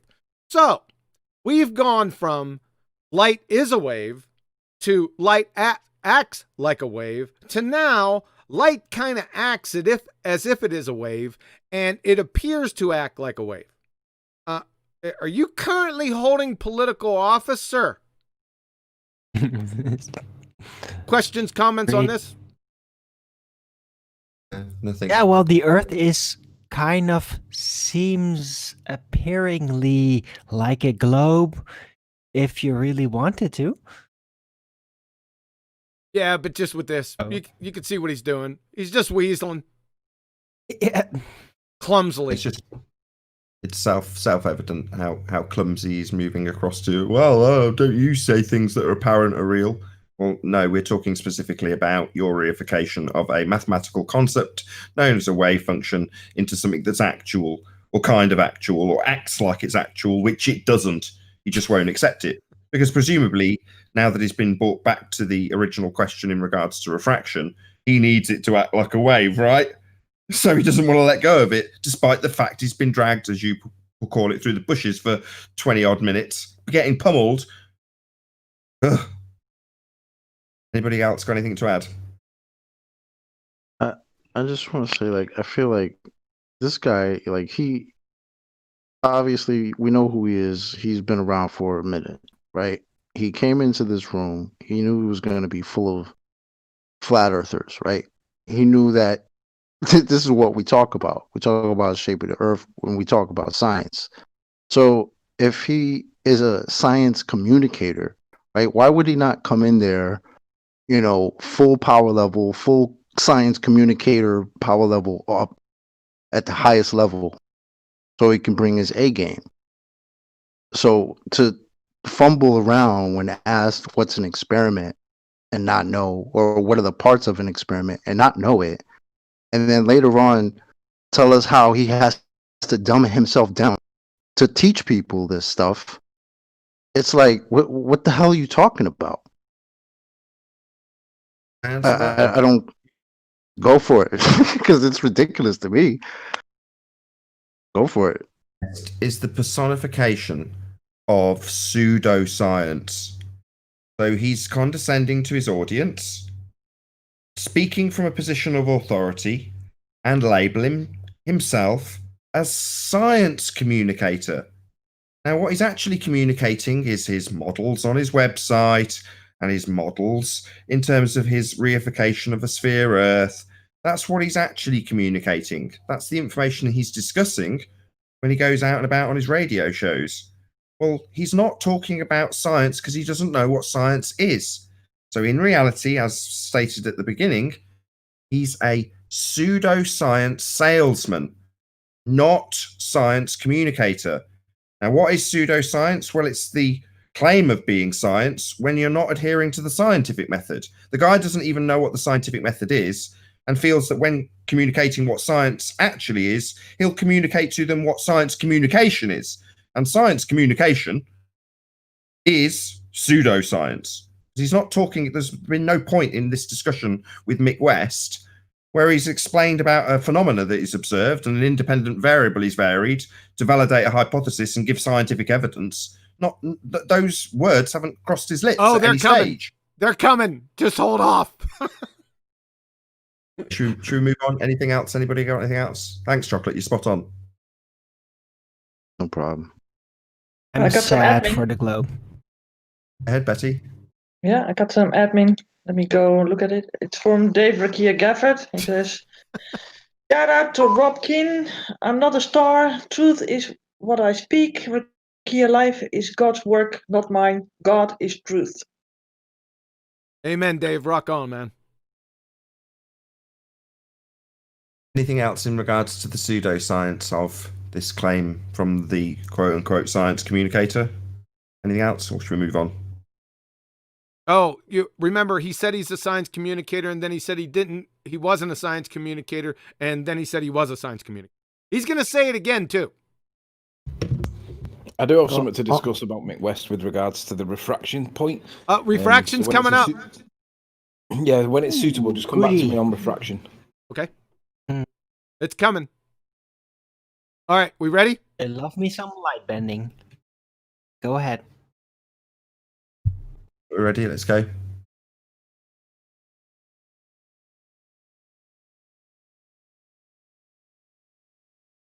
Let's forget this whole wave thing then. Let's just ignore that for now. Let's just go back to just yeah, I bet observable refraction. Like, hold on a second. Are you talking about terrestrial refraction? Talking about refraction as a physical phenomenon on Earth. You're using terrestrial refraction. Is that correct? Oh, I'm talking about light passing through a medium and how the refractive index gradient affects the change in the angle of direction of light. Okay, I got you. Can you please post? Let me pull Discord up in the live stream. I want the formula for refraction, please. Which one do you want? Which one? You want Schnell's law? Because that's not the one that's actually applicable. Which one? No, we want refraction, terrestrial refraction. Ah, dear. So this is where we get into problems with science communication, because it gets quite complicated. Now Mick's a science communicator again. So, Pseudo Mick Westian 2-space. Number one, let's just go back to observable refraction. And number two, this is where we get into problems with science communication, because it gets quite complicated. Like I said, he's a science communicator again. Okay, number one. This is a stone cold begging the question fallacy. Watch. Does light refract? Answer, yep. Is that the same that can be accounted for by terrestrial refraction? Answer, nope. Keyword terrestrial. You see, terrestrial refraction already assumes a sphere. That is, the calculations assume the radius of the Earth, curvature. So, from Andrew Thomas Young, keep an ear out for that name again. It's going to become very important over the next few minutes. So, Andrew Thomas Young, ATY.SDSU, that's San Diego State University. He says, the atmosphere is also curved. As it follows the shape of the Earth, in the calculations below, we'll adopt a rough value of 6,400 kilometers as the radius of curvature to make the calculation simple. So, you see this, Professor Mick?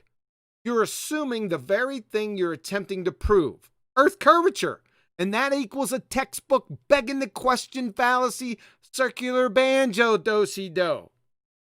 Like I said, you see that ATY.STU or ATY.SDSU?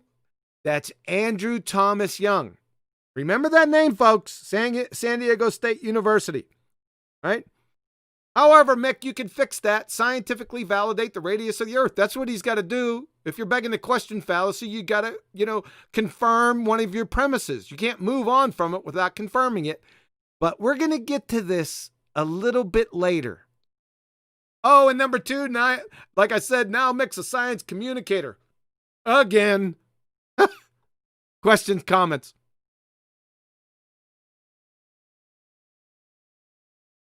He's a clown. He's the same clown that. Go ahead, he's Chocolate. the same clown that created this calculator that these guys love to use. Like that they all were using back in the day to try to prove their globe. Until one day he came on here, or on the Flat Earth debates, and completely admitted to us that his little R radius, his R value, is an assumption based on a model. I love And it. from I that, remember and that. from that point, it was done. There was nobody who could come in here and on the show and tell us anything about this calculator until you prove where you got that R from. So yeah, go look it out, Mick West. Shout out to you for trying your best, and thanks. Adam? Oh, remember the song. Remember the Hold on, Midwest Owen. song. Don't forget. Hold on, Owen. Owen. Go ahead, Adam. Oh, Mick West. Sorry, Owen. There was Exactly. just one little bit I was kind of just kept picking up on, and it's Mick's own language, and you've referred to it, Kiri. It's this scientific communicator. I was just trying to think why he keeps saying that. It's an odd one because it kind of undoes itself. He's kind of saying it to kind of sound scientific, but it's also a pre-qualifier to point out that he's not a scientist. You know, he's quite distinctifying himself from being a scientist. It's about scientific communicating. It's about getting the actual science across to you. It's diluting his authority, almost kind of subconsciously dequalifying himself to. It's an odd thing he seems to be doing. He is kind of downgrading his authority in a way. Maybe that's for me. I don't know. It's an odd thing that he's doing. Because this is a guy that goes on Joe Rogan and talks to Joe Rogan about science and shit like that, right? Joe Rogan's not going to ask him what are the 3 parts of a scientific experiment. But right? That's the point, Chocolate. He goes on there. Oh, wouldn't that be gold? As a kind of. Wouldn't that be gold if you suddenly did that? Like, whoa. Come on, Joe Rogan, you can do it. Scientific method, the real one. Sorry. So that was the point, Chocolate, that he goes on there and he's lauded as some form of scientist, that his opinion is scientific. He's speaking for the whole body of science. He's pre-qualifying his statements as not as a scientist but as a scientific communicator, which is, I'd say, odd behavior in itself. It's Well, that's the audience that apparently he has to dumb it down for, right? Because he said that, the regular layman won't understand the vernacular of, independent, dependent, and control variable. So this is why he just, I don't really need to know that, right, Mr. Science Communicator? He doesn't need to know it because the regular masses don't care. Yeah. In terms of when right? he's talking scientific method, I'm a science communicator, so I don't need to know the scientific method. I'm not actually a scientist.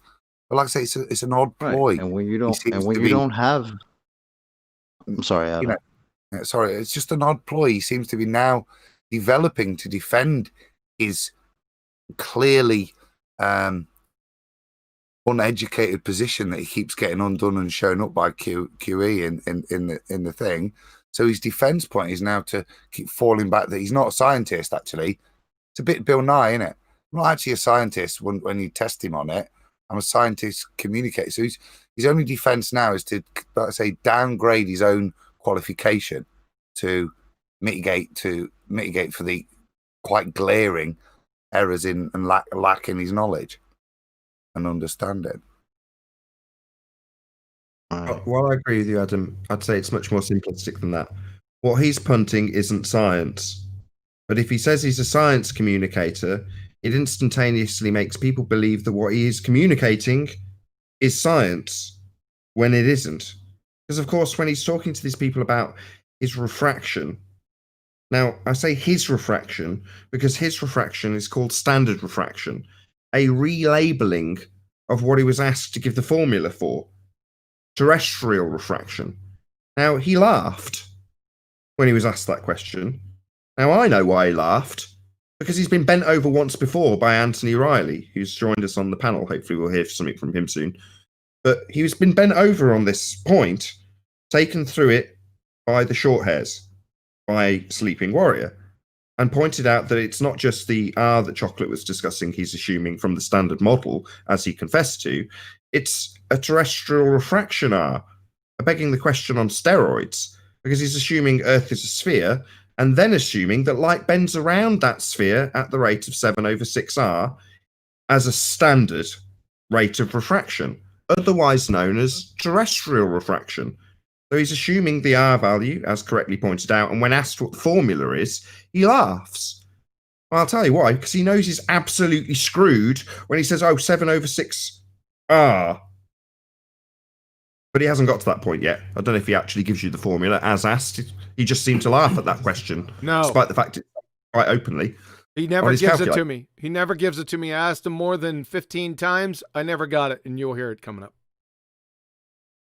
It's probably because he couldn't find it on a quick search on Google. Any more? Anthony's speaking. Yeah, it's probably because he can't find the answer very quickly on a quick search on Google. He has to go looking for it. Nathan, do you remember when we were Sleeping Warrior? back in? Pardon? He's speaking, Nathan. Can you hear Anthony? Nathan not hear me? Can't. I'll drop and rejoin the hangout if it's just an issue with me. I would assume if I can't hear him, but everyone else can. So yeah, carry drop on. out, come back in. Hold off a second, Anthony. Yeah, hold off a second. Yeah, Anthony. I do. I know it's okay. I do need Nathan to hear what I'm saying. Anthony. I know. I can hear what's going on. Okay, hold off. What's up, Riley? Chocolate. Yo. Intonate. Oh, I Mr. Meekin. Not bad, fella. Not bad. Little pause. I'm sorry I don't have any music. Just make up your own. Smoke them if you got them. Oh, Mick West. Fella. Have we heard anything from Sleeping Warrior? Yeah. Ready for you. Can you hear me, Nathan? Nathan, can you hear me? I'm not a science communicator, but you can think of me like as a science communicator. Okay. Right, John, can you hear me? Yes, I can. Move on. Nathan, can you hear Anthony? No, but we'll. Okay, for some strange reason you can't. We're going to let Anthony speak, and when he's done, I will let you know. How about that? Perfect. Nathan, can you hear me now, Nathan? No. Just continue, Anthony. Go ahead if you want to add anything. Why would he do this? See, I need to talk to Nathan, so someone tell him to turn on the live stream so he can hear what I say. Nathan, please turn on the live stream so you can hear what Anthony is going to tell you. Okie dokie. It's like you two's had an argument and QE's having to. I'm not talking to you. Go sit in your corner. That's really weird. Yeah, it is weird. Hey, Nathan, let me know when you're in the live stream. I'm all good. I can hear Anthony. I'm just listening to him with a slight delay. So yeah, again. All right, Anthony, roll on, sir. The floor is yours. All right. So I was listening before, and you were saying about Dr. John and how Mick West seems to be cozying up to him and being friendly with him. I've realised recently that he's got on his Metabunk curve on his Metabunk website. There's a refraction simulator. And if you go and look onto it, if you just type in Metabunk refraction simulator in Google, you'll find it. And what he's done is he's got like Genefredo's and all the observations that we've used like at any time in the past. He's got them as templates down the left-hand side towards the bottom of his refraction simulator. And basically, when we were, if you think back to the Hangouts, whilst we were arguing over how refraction works and what it does and what it can't do and how it doesn't behave and what's reasonable and all that kind of stuff, the ins and outs of bendy light. One of the things that me and Nathan basically realised and concluded was that no matter how far behind the curve it is, they'll just stick a little bit more refraction on it and they'll just add another super looming. So instead of being just looming, it'll be super looming, and then it'll be super mega deep looming, and then it'll be super mega deep times 2 looming, and they'll just add more and more refraction.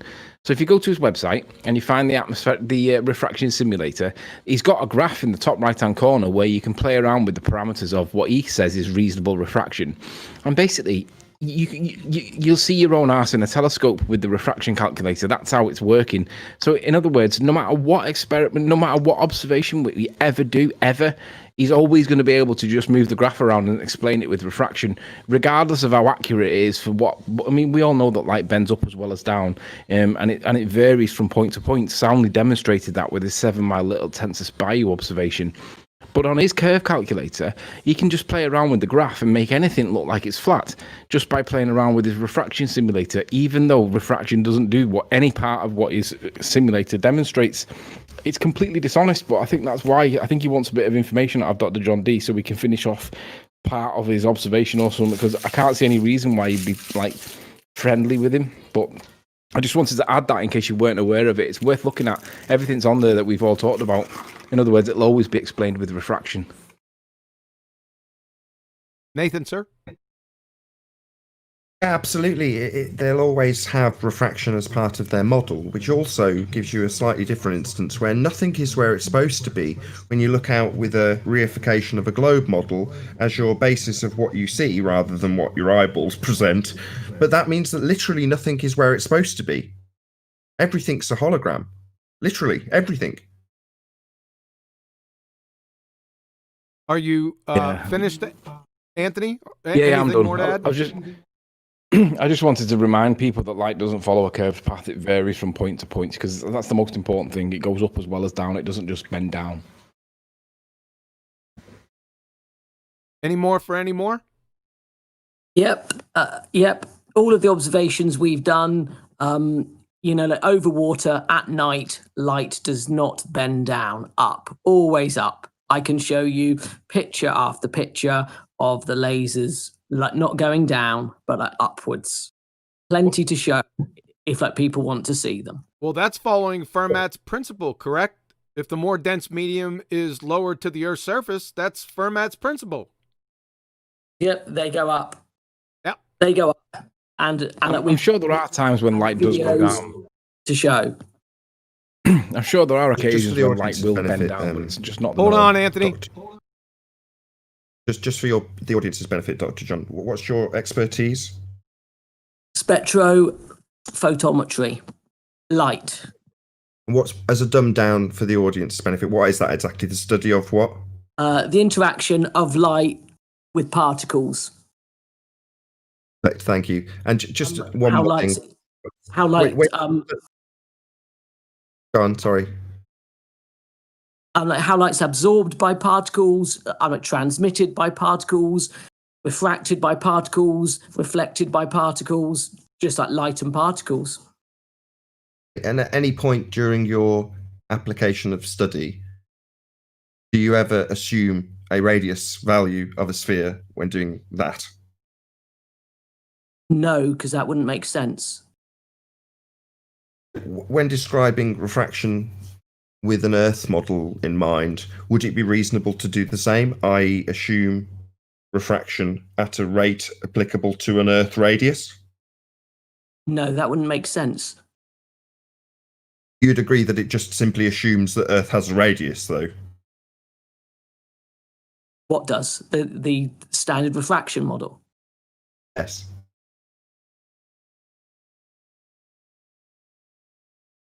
It assumes we have an R value for an Earth, and it assumes light bends around that presupposed Earth with an R value at a rate of 7/6R as a standard. Yes, which is complete nonsense, because it would depend upon what the light is passing over. So like whether the light is passing over like vegetation, grassland, concrete, tarmac, water, the results will be completely different. So you literally can't have a standard value. There is no standard value.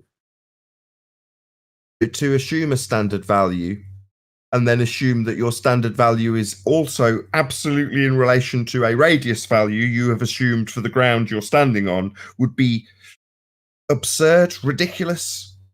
Would be one large Wrong. assumption, yeah, wouldn't it? Absolutely. One large assumption, yeah, that can't be proved. And it never has been proved. Thank you, Dr. John. Did you want to add something, Anthony? I'll have to queue up my live stream, but... No, I'm good. I'm good. Tony said he's good. Yes. Hold on a second.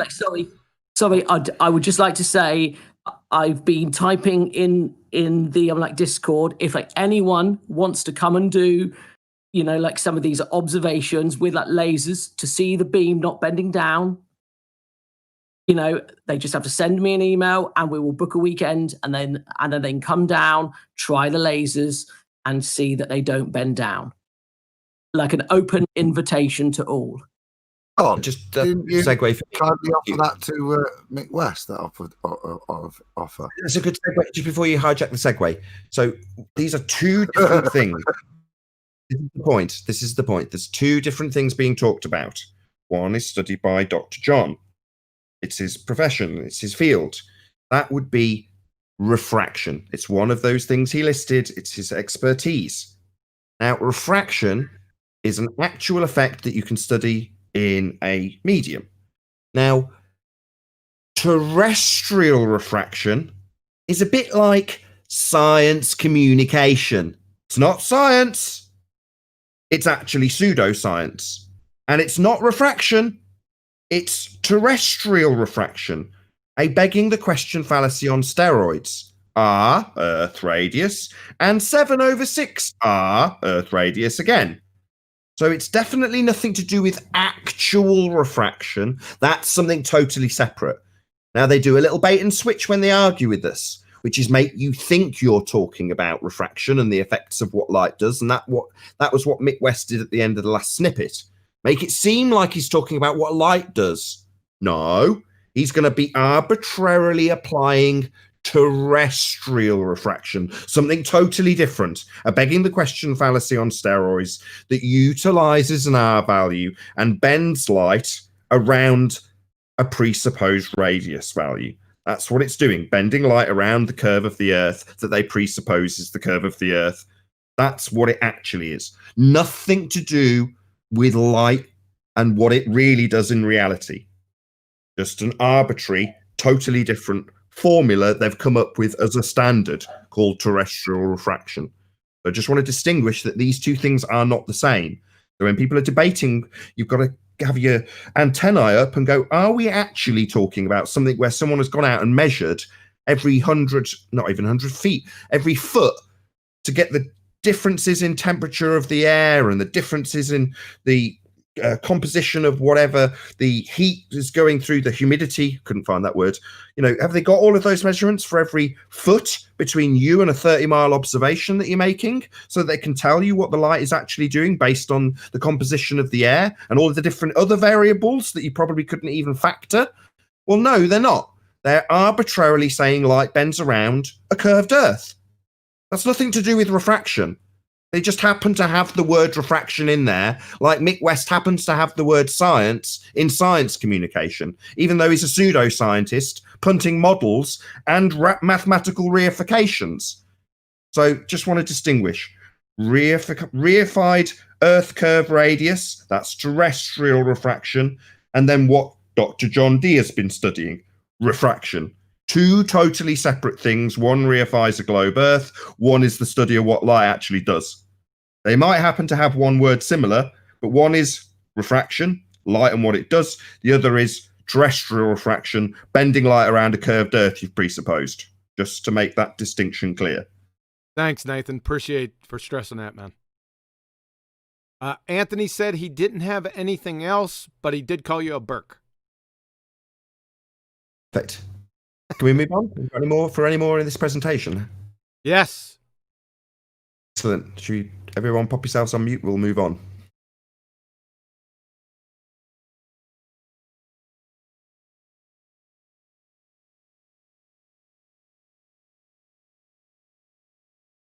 Refraction happens because of the refractive index slows down light. So I don't want to, Mick. What did I just ask you for? The equation of refraction. But so I guess if you want an equation, I've got to know what are the inputs to that equation and what's the output. You're the one that claimed refraction, Mick. What do you want me? It's not my job to support your claims. So please give me how they compute terrestrial refraction. That's all I want. We're going to evaluate the formula to see if there's any begging the question fallacies in it. Right. So fundamentally, the refraction is governed by the speed of light in a medium. The speed of light in a medium is the speed of light in a vacuum divided by the refractive index. No, it's not. And that's it. No, it's not. You don't know this. Don't go into the speed of light, Mick. We want the terrestrial. Go to Wiki for sake, at least. That actually is the underlying formula for the simplification. Refraction. That's actually a simplification.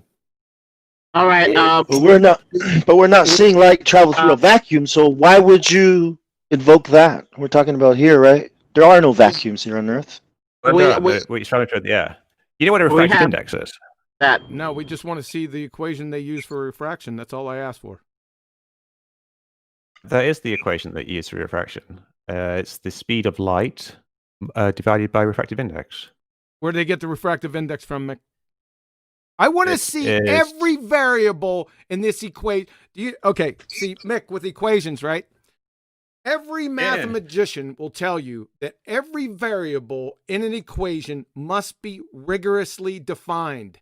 I want you to post that friggin' equation right now, and I want you to define all the variables. You claimed it, you support it.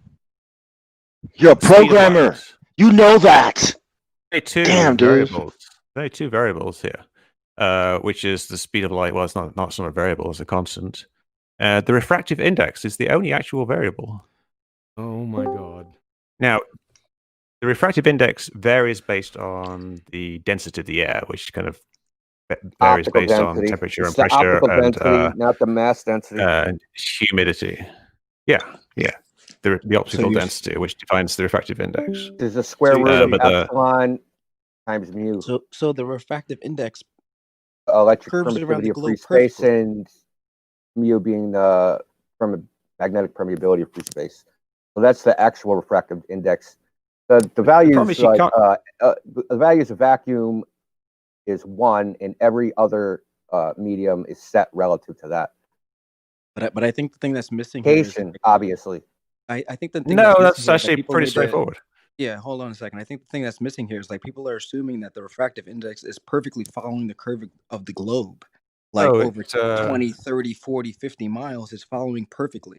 The refractive index within, water or whatever medium that we're talking about is going to be whatever it is. But to follow, to assume that it's going to follow the globe perfectly all the way along at whatever distance we're talking about is ludicrous. It's not what anybody's saying. It's laughable. Nobody is saying that. So you can laugh at it all you like, but no one's saying it. So you're laughing at ghosts. So then at what point does refraction become a moot point? At what point? Well, it never becomes a moot point. 10 miles? Like, give me a number so I know, like, okay, refraction goes up until this point. Refraction is always there because the atmosphere is always there, but usually you get extinction. There's no demonstration that it's always there. What distance? It What goes into measurement? Give me a number. infinity. Give me some numbers so I can put my numbers to it. Yeah, Up the to what fastest distance? refraction you should have is 7 inches per mile squared. I think the max with 7.6R is like 6.8 inches per mile squared. That's why it helps to put this discussion within certain boundaries. That's a simplification. Yeah, exactly. Like I was explaining earlier. The boundaries you have to look matter. at. To act like the boundaries don't matter is like No, they don't. They don't Let's matter. put these, They let's don't put these matter. things within boundaries. Where does refraction bend? How much does it bend? And to what limits does it bend? And if It's it's a beyond the continuous limits of thing. refraction, if we're talking about something that's beyond the limits of refraction, then we shouldn't even be talking about refraction anymore. If I can see We shit need to that's look in further than history for the refraction, greatest refraction and let's put that down as the refractive index. Let's try that and put this thing within certain boundaries. Exactly. Yeah. Well That's said, not how Lemon it works, Bird. though. Well said, Lemon Bird. You have to use That's ray not how- tracing. Of course, that's not how it works. We don't Oh understand. God, Bird. Rick, you still haven't answered my question though. Mick, do you see the live stream? Yeah, I see the chat. Do you Is that what see you mean? Live stream quantum voice chat? eraser? Do you see my post right in there? Can you scroll Yeah, up? atmosphere is curved, follows the shape of the Earth. Calculations below. Follows the Rough shape of the value. Of course it does. What coincidental. are you asking here? Well, I'm not asking anything. I'm showing you that terrestrial refraction takes into account the radius of the Earth. Well, that's because the atmosphere is curved. So, okay, so it's a beg. You have to prove that the atmosphere is curved. Wow. Prove the Listen, atmosphere is curved. can I bring up All a right, point? Well, hold on a second. Let Mick prove that the atmosphere is curved. we know that the if the surface of the ocean is curved, we can see that. So you're begging the question. We're not using refraction. We're not using refraction to curve the curvature of the Earth. Here, right? That's the only curvature you're about to find. Seized him. I don't know. You just said the atmosphere. Now it's the ocean.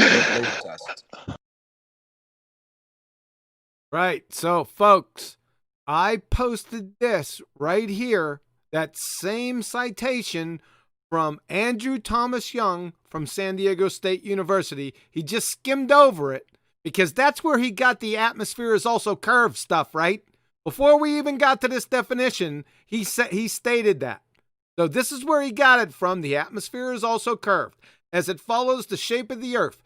In the calculations below, we'll adopt the rough value of 6,400 kilometers as the radius of curvature. Like I said, this is begging the question fallacy.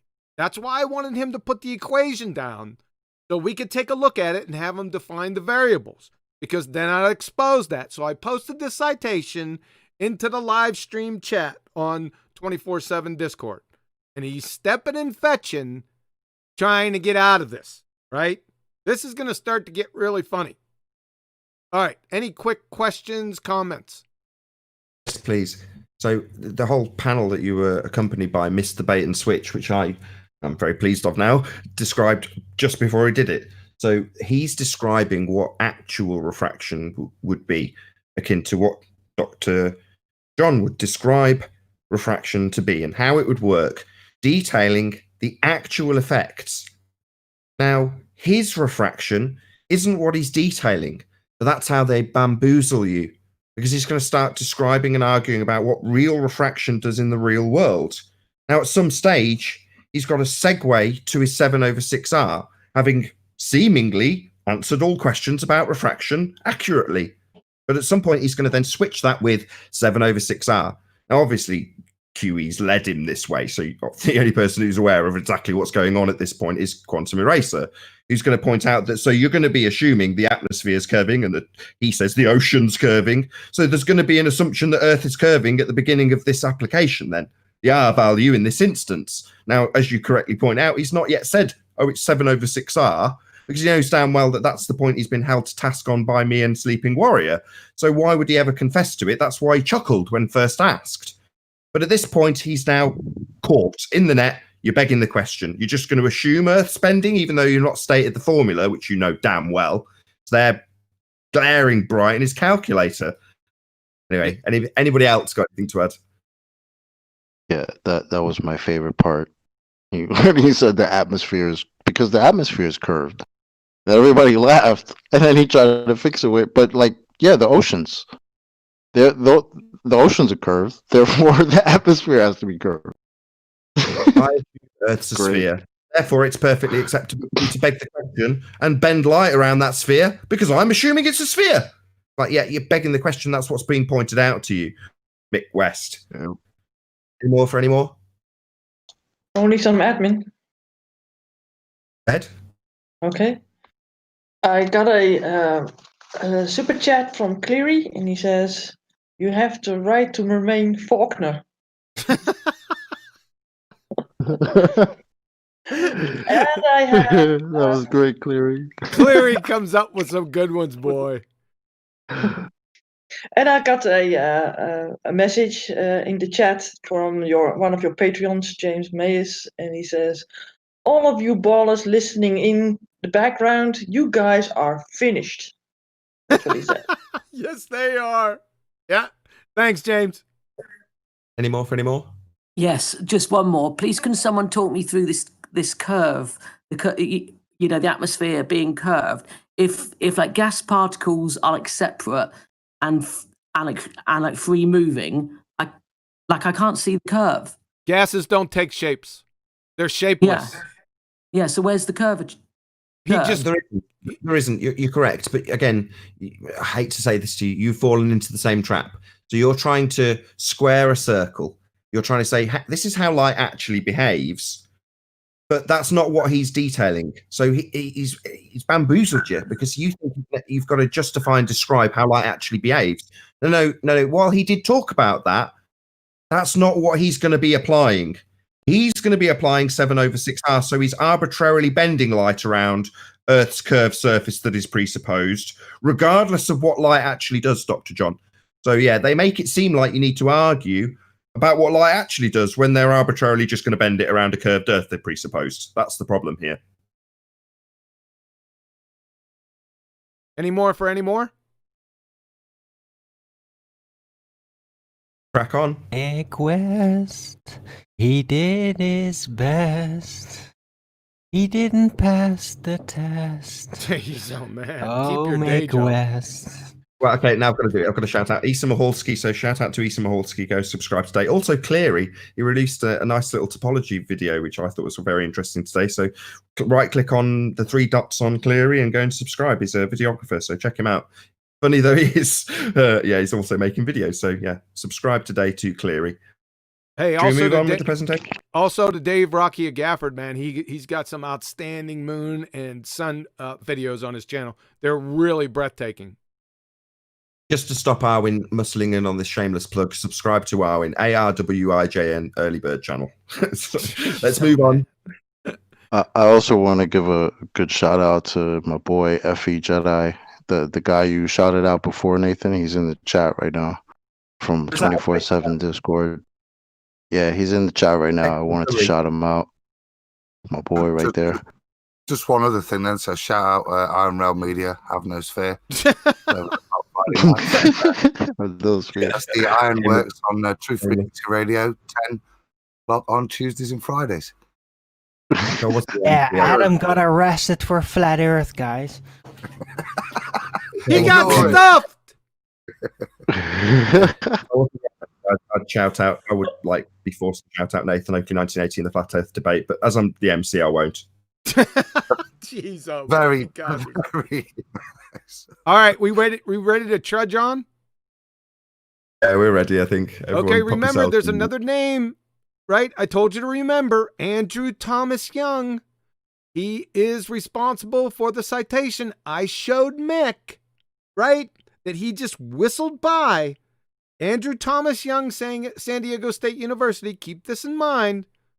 We're gonna trudge on now. Check this little maneuver that Mick tried to pull. Listen closely.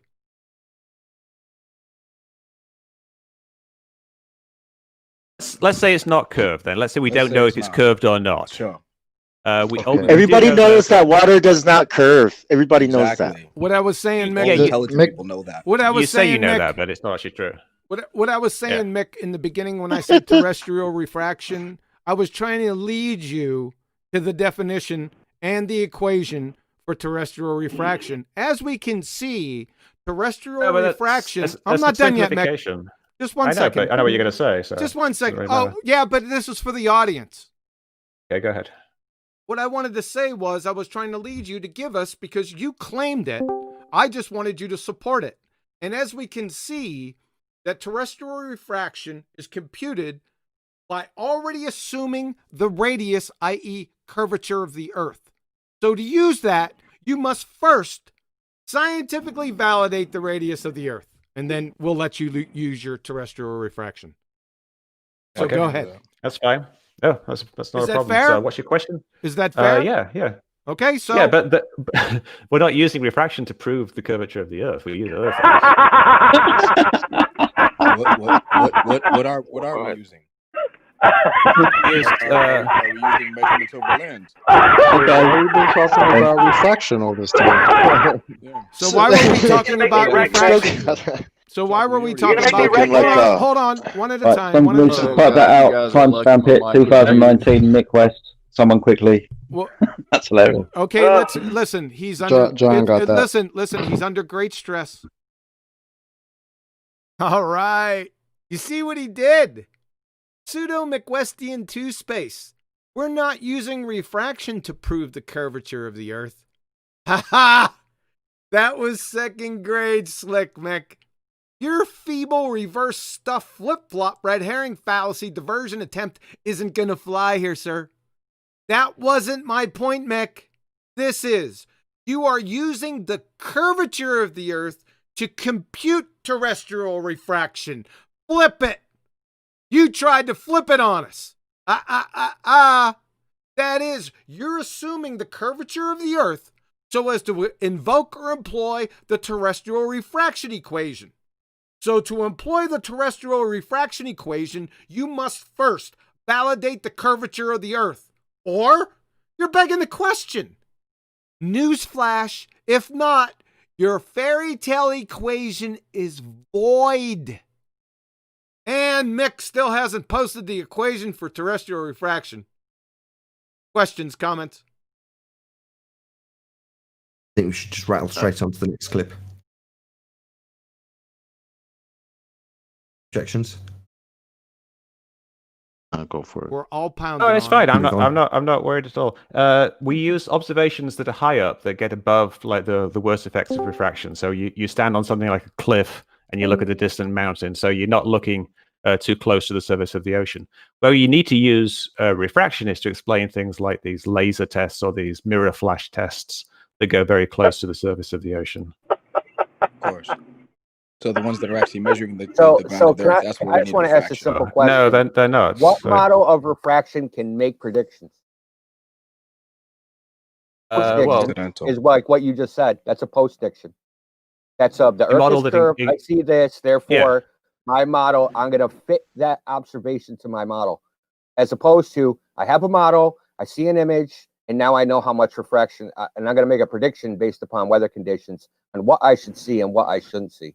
Yeah. That type of prediction. And the Where are assumption that those refraction is going predictions? to follow the... That's a great question, and I have Because the answer. there are hundreds of models of refraction. Yeah. You are aware of that, But right? listen, There's I think the thing that we need to focus on is the fact that they're trying to assert the fact that the refraction is going to follow the curvature of the Earth perfectly without any fucking deviation. It's insane. Hold on, guys. No We're one's doing saying it that. again. Hold on, Mick. Sorry, one sec. We're doing it again, guys. Someone makes a point. Someone brings up another point. Now Mick has 2 points to address. Can you first address what model you what model do you use or can you use to make refraction predictions? Use one that incorporates the temperature gradient, and then you use ray tracing to trace the path of rays through that through the medium. And the more detail you can get in the variations of temperature, the better. But if you simply do a vertical temperature gradient and then do ray tracing through that, you can predict what things will look like. And I actually programmed a simulator that does exactly that, which I can share the link with. So, Let me look can you it up. show us actual measurements or tests to validate that model? Yes, I can. Okay, so let's see them. Well, you want me to actually? I did it with Because Dr. I know Johns. they don't exist because I've seen every experiment on refraction ever done in the last 150 The dog years. ate them, India. Used Dr. John's numbers, and it came out to be like basically matching what he saw with his numbers Indio, he said he had scientific evidence of this. on a curved. Indio, he said he had scientific Matching evidence of what he this. Can he give saw. us? I'm sorry, Mick. No, he didn't. I'm still wondering how it gets sucked. Like it's sucked into other layers. I'm still wondering that. You got a vertical Yeah, that's temperature gradient that's and a what we were talking about horizontal laser. earlier. That's a great question, Well, and I love talking about that because it's something that I didn't understand myself at first, and I actually wrote to this famous refraction expert, what's his Andrew Young, He kind of explained it to me. Ha ha! I caught you. Pseudo Westian 2 space. I wrote to this famous refraction expert, Andrew Young. You mean this Andrew Young that you whistled past the graveyard by above? That's what I posted. That's the citation I posted above. Right? But now he invokes him. Right? This. Right? You whistled past this. And special note, Mick, he still hasn't shown the terrestrial refraction equation I asked him for. Comments, questions, quick. Yes, when Mick was, when we were talking to Mick about the observations we had done, again, we asked Mick numerous amounts of time. I had a team of like programmers waiting for all for all like the data, the temperature data that he said he had, the humidity data that he said he had, that he had programmed into his like curve like calculator, and strangely enough, he refused to like send it, and we never Again, John, I noticed in he casually references your work as if it course aligns with his models. He casts that as a early statement and then carries on, but he references you again. It's but it's strange because it blatantly proves him wrong, and it proves his curve calculator. He implies. Sorry. He implies. We're concerning ourselves unnecessarily. Curve calculator. It's begging the question to begin with. So he's going to run it through a simulation that will be bending light around a curve to match an observation of reality. What you got was what you got. But him then bending that around a sphere proves absolutely nothing. He assumes radius because his model's going to be a spherical model, and then he's going to be bending the light around that model in line with the radius at whatever rate he chooses or claims he's got from whatever. It doesn't matter. He is going to be applying terrestrial refraction. Now, what QE's just pointed out is that earlier on in the discussion with Mick West, QE's 10 steps ahead of him and says, here you go. Here's how you'll be bending light around a presupposed spherical Earth. And he whistles past it, only to later point out that he's got in touch with the very guy that's been cited and he's ignored to say, I've got the justification for bending light around a model that's spherical. Well, all he's doing is bending light around a model to make it match with the observation that Dr. John's done, and then talked a bit about what refraction really does. But that's not what he's applying. That's the point.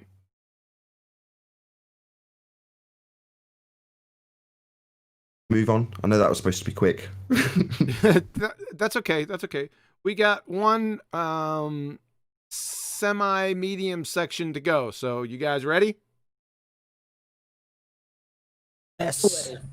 Yeah, we're going to go through the steps of the scientific method. Mick's going to get brave here.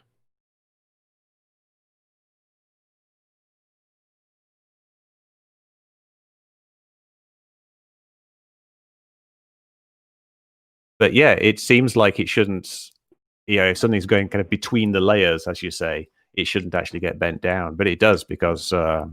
it does because the math says it does, or because it's observed? No, you can actually demonstrate it. You can demonstrate it. It sounds like we're assuming curvature. I just want to see these demonstrations, dude, of these models, right? Well, these the problem models is that actually make predictions that are accurate. Yeah. All right. Let me get my refraction simulator link up so you can see it. Wait a second. I don't want a simulation. Wait, you wouldn't even give people data on your calculator, but yet you're gonna expect us to believe that crap? Really? I'm saying sending there's you models, a link. right? I've got a link reality, called... and we validate models by experiment, right? So where are the experiments validating the models? Yeah, we want the hypothesis. So I know who A.T. Young is. I've read everything he's published, right? So I know who these people are. Where? At San Diego State University. So I know if you use, ray tracing, you're going to get a bend just from the nature of the equation, right? But that's just the equation. But that's fine. That's a model. So where's the actual experimental validations of these models? Dr. John's experiment Controlled validated it. experiment. Dr. Oh John, my God. hold I on a don't think second. so. Hold on a First of all, second. I We don't already think so. talked about Dr. John. Dr. John didn't conduct an experiment. He already said as much. You don't know what an experiment is. That's the problem. Hey, Indio, he said scientific evidence. Can you please have him post the natural phenomenon? Go through the steps of the scientific method, please, Indio. The natural phenomenon that he observed? Yeah, There isn't one. Yeah, there isn't one. What's your dependent variable? Let's see, the temperature gradient. The temperature. So the temperature grading is your. Hold on a second. Hold on. So I'm going to write this down, Mick, because I want to make sure that I got this correct. Temperature. It's just what changes. Are you doing the changing or is something else changing based off of your changes? That's it. Hold on a second. He said Better. Hold on a second. Hold on, people. Relax. Well, that's the dependent variable actually will be the image itself. So we're going from the temperature to the image now? Get them mixed up. But it doesn't matter. Yeah, the terminology doesn't matter. Wait, 1 second. So if I manipulate the image, what will I get? No. If the temperature gradient changes and the image changes as predicted by the model, then that validates the model. Mick, you have to have a hypothesis because a hypothesis is a scientific prediction. So we're only at the first step. We're only at the first step, Mick. 1 second. Now, the dependent variable, your observed phenomena, is now the image? Yes, the image. Okay, what's the independent variable? I don't know. What would you give me an example of an independent variable? He doesn't even know. The temperature, the moisture. Oh my God, Mick! Something thank changed. you. Okay, so Mick, just want to make sure we've got the right terminology here. Mick, it's so, your the temperature gradient. Mick, it's your experiment. You're asking me for the independent variable for your experiment, son. Yeah. Can So somebody clip the that? temperature gradient varies. It has an effect, which is changing the image. So an hypothesis. The hypothesis is that there's a model. There's round and that. Every time you stop reifying shit. It's down over 5 dozen people in here. We're already on a ball when this is happening, right? This is a clown show, Mick. The hypothesis? Wait, did you really just say the hypothesis is it's a model? Have you seen my reflection simulator? Let him describe it. Let him describe it. Hold on, everybody. Please let him finish. Could you please let him? Yeah. Go ahead, Big. Go ahead. Mick, I'm gonna have you over for a beer. Sure. So the model. You want me to describe the model that I use?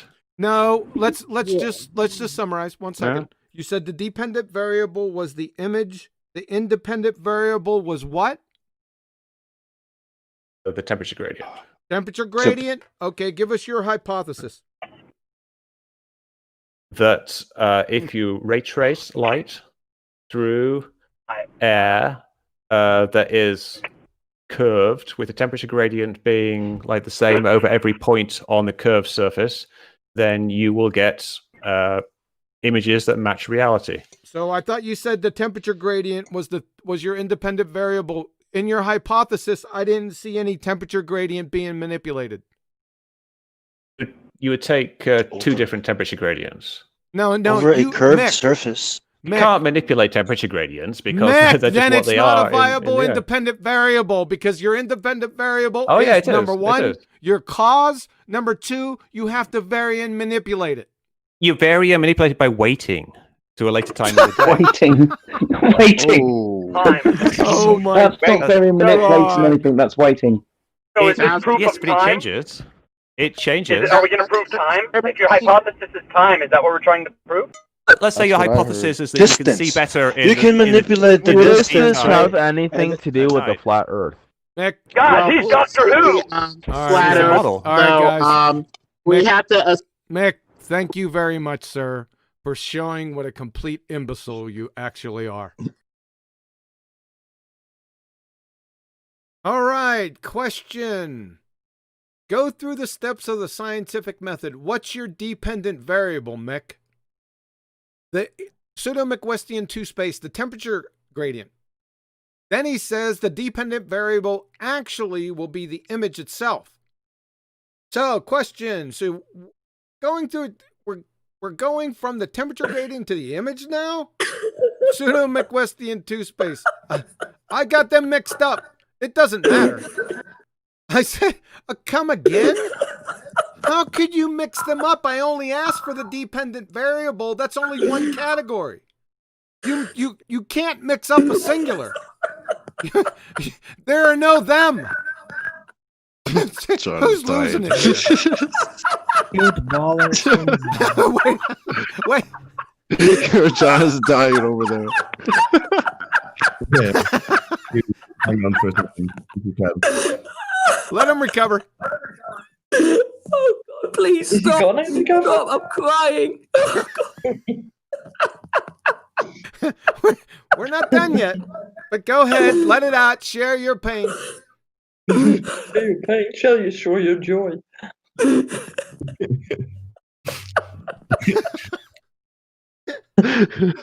John got me dying too now. I didn't think it was that funny. Yeah, it kind of is. I kind of agree with John. What the hell was that?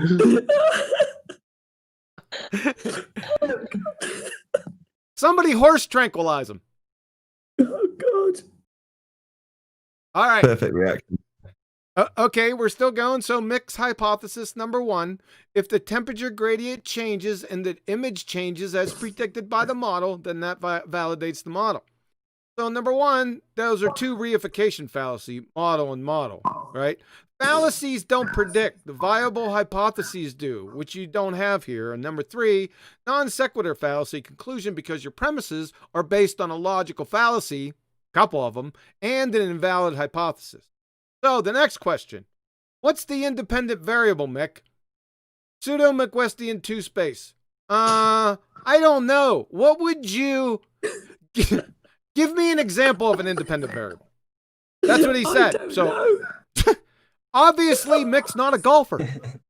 Mick West hypothesis. Answer. Number 2. Hold on just 1 second, QE. If you're not, just pop yourselves on mute, guys, because we're getting interference. We can't hear what QE's saying. I appreciate it's funny. Just laugh with yourselves on mute. That was my favourite line there, QE. The independent variable. Oh, I don't know. Give me an example of one. I was going to say the amount of cheese. Answer.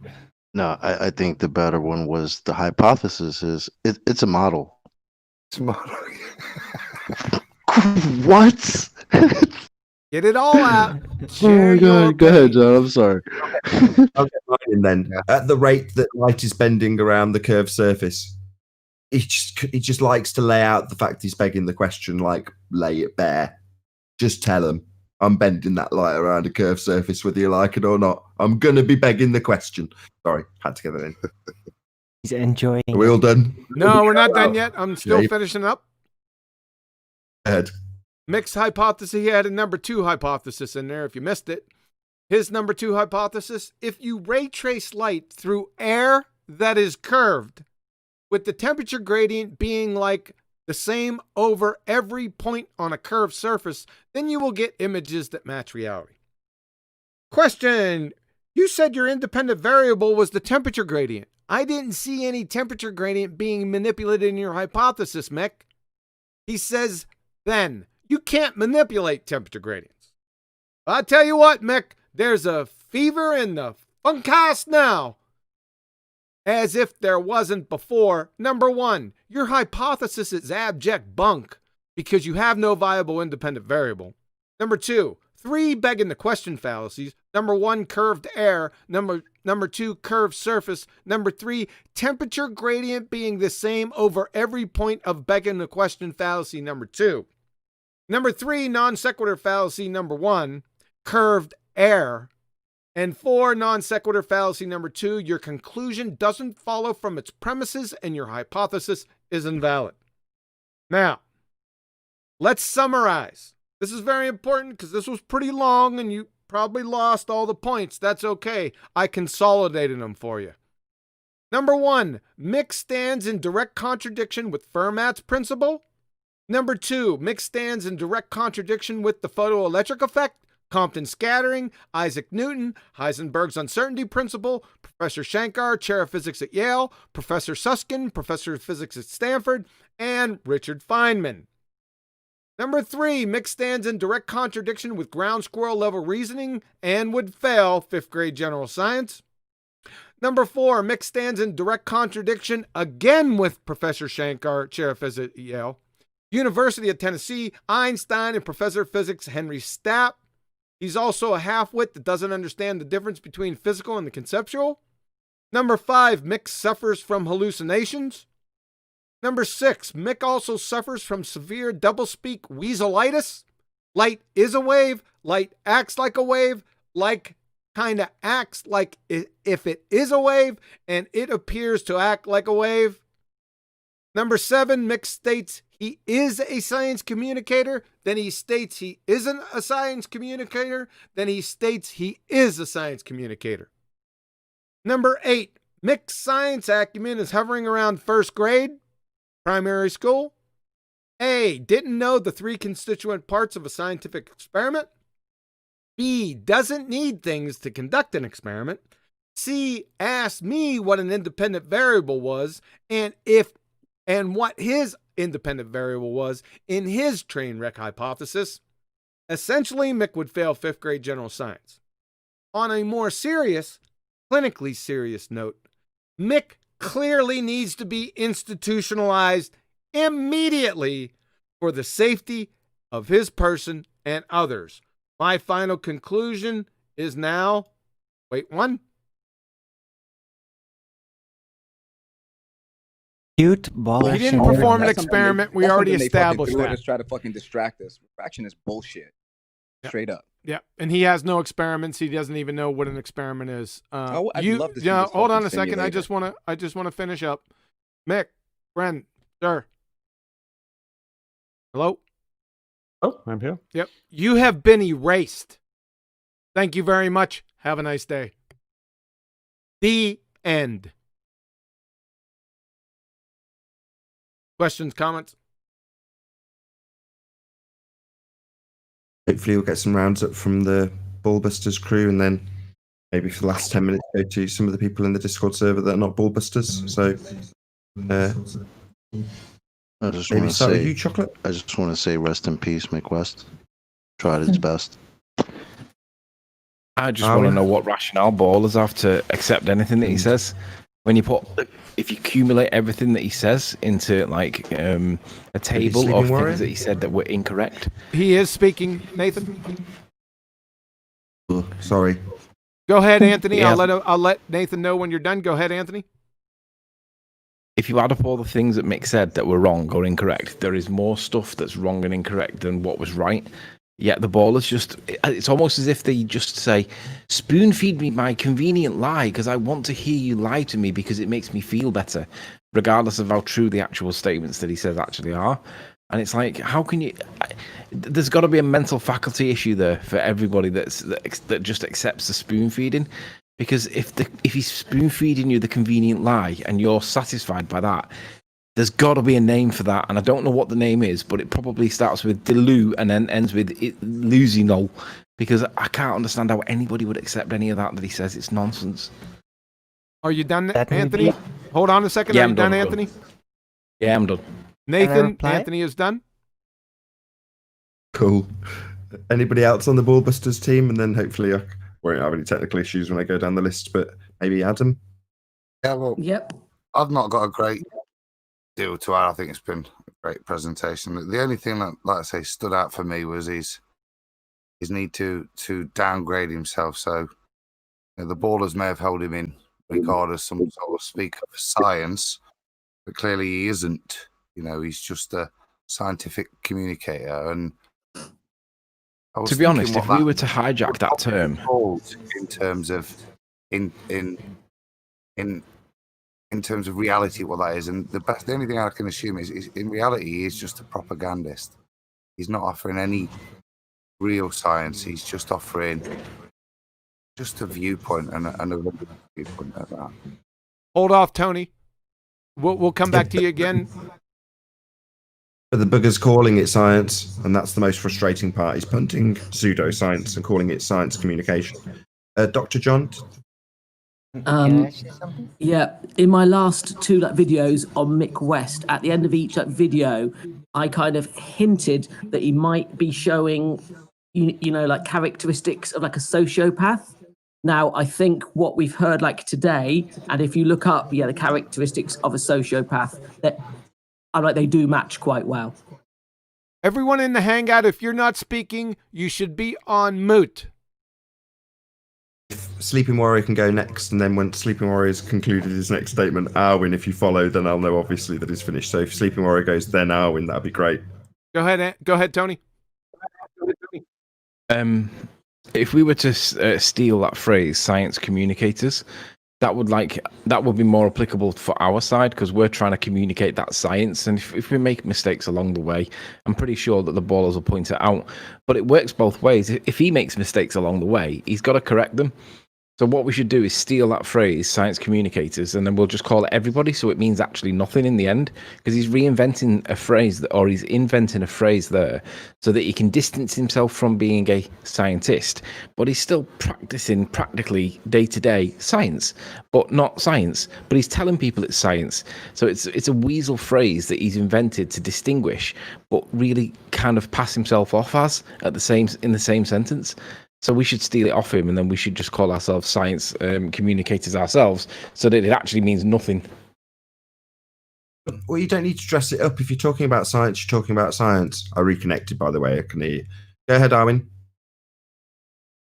Right. So what I'm still wondering about with Mick West and this whole ordeal and everything I've experienced with him so far, seeing of his what he does, I really wonder, is he just a guy like Simon Dan, for example, like total nitwit that is just an opportunist and that somehow got granted this media crown that gave him an apparent superiority? Or is he a top-down guy, controller type that is acting really stupid? It's hard to tell, really, at this point, for me. Bit of both, Arwin. He sometimes plays dumb when he does know the answers to things, so that he can later impose a fairly specific view on it. So it depends. He's not stupid. I'll give you that. Mick is not stupid. So it's a bit of a mystery to me still, but yeah, his overall performance is, like all ballers in general, just idiotic and devious and the baller mentality is delusional. top-down, and it's come from him, Arwin. That's why they behave like him. It's not the other way around. He's not acting like ballers. Ballers are acting like Mick West. Oh, maybe. How do you test this?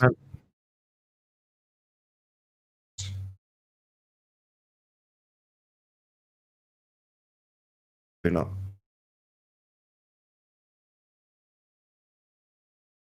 See, can you hear us? We got you. Nathan, go on.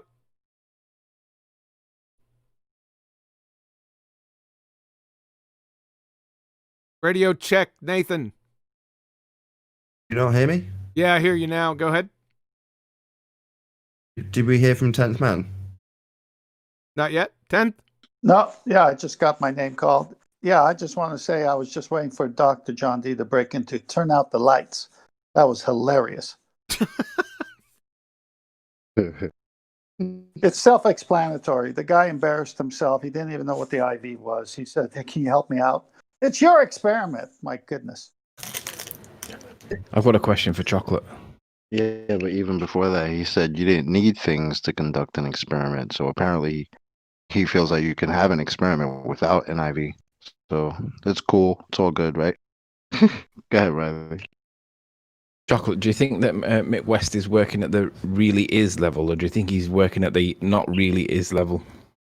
Negative. Mr. Mick West knows damn well that he works with assumptions. Right? Yeah, he's working based at on the not his really is standard level. model, not on the really is level. Mick, we like the really is level here. So when you come in here, you say, I'm a science communicator, and explain how you do that, and then say, well, I don't call myself a science communicator. And then later on say, I am a science communicator. Gotta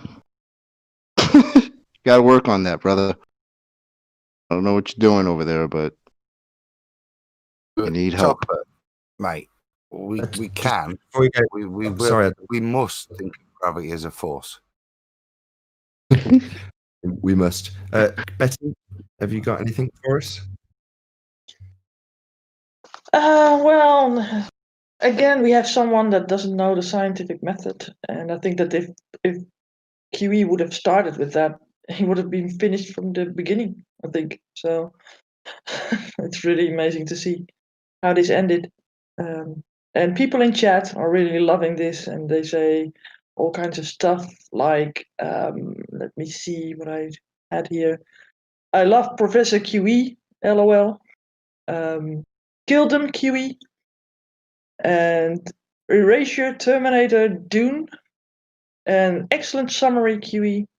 And you got a sticker that says, "You're amazing" from Silver Umbrella. And Flat Earth says, QE, a real science communicator.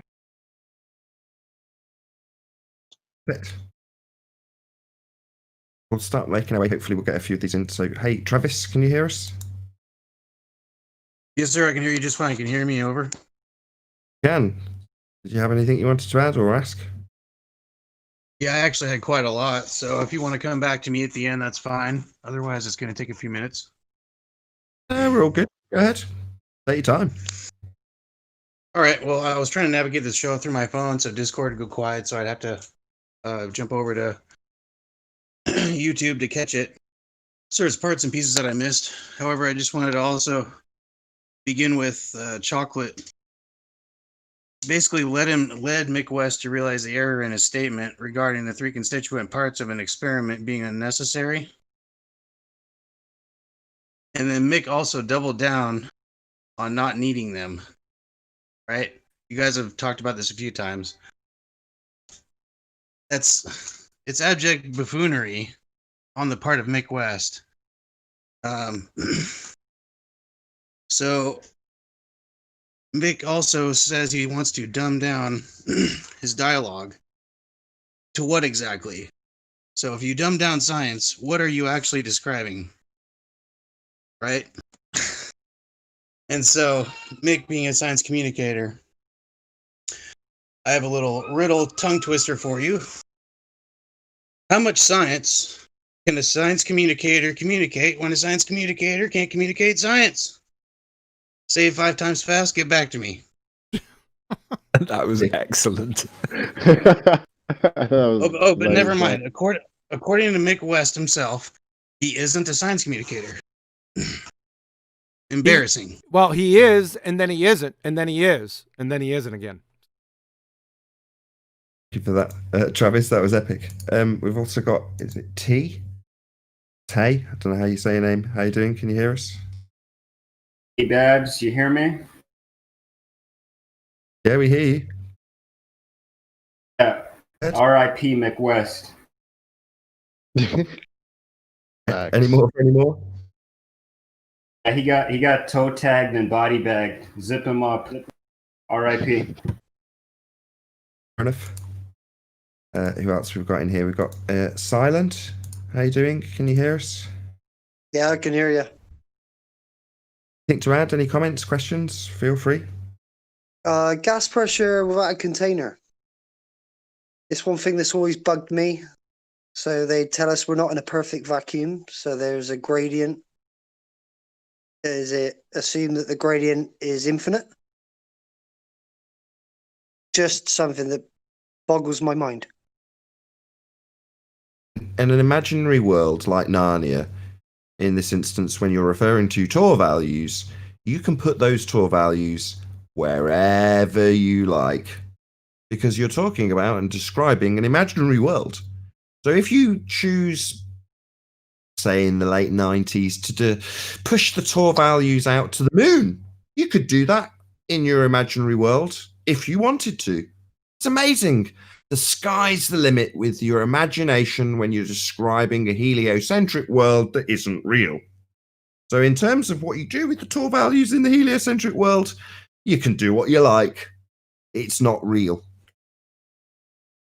That answers your question. Any more for any more?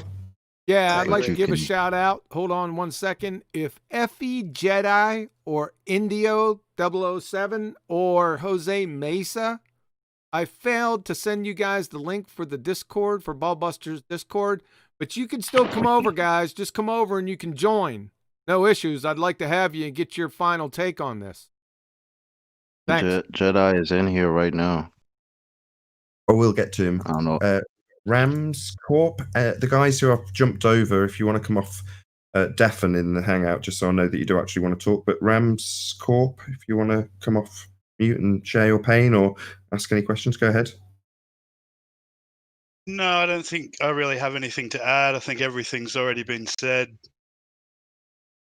Bruce, it's a pleasure having you all the same. And I think that's Adam, isn't it? FUGXD. Share your pain.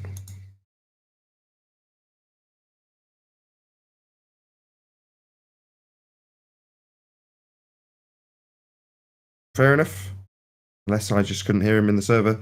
FE Jedi, very good to have you. I loved your very sort of droning comments, as you pointed out, his ineptitude. It was brilliant. Cheers, Nathan. Yeah, thanks very much. The only thing that I wanted to say is that evening on the 24/7 Flat Earth Discord server goes up there, or goes down in history as one of the funniest nights ever. It's brilliant that Quantum Erase was literally taking Mick West apart again, because I think it's something that everybody needs to see, because Mick West is supposed to be something, right?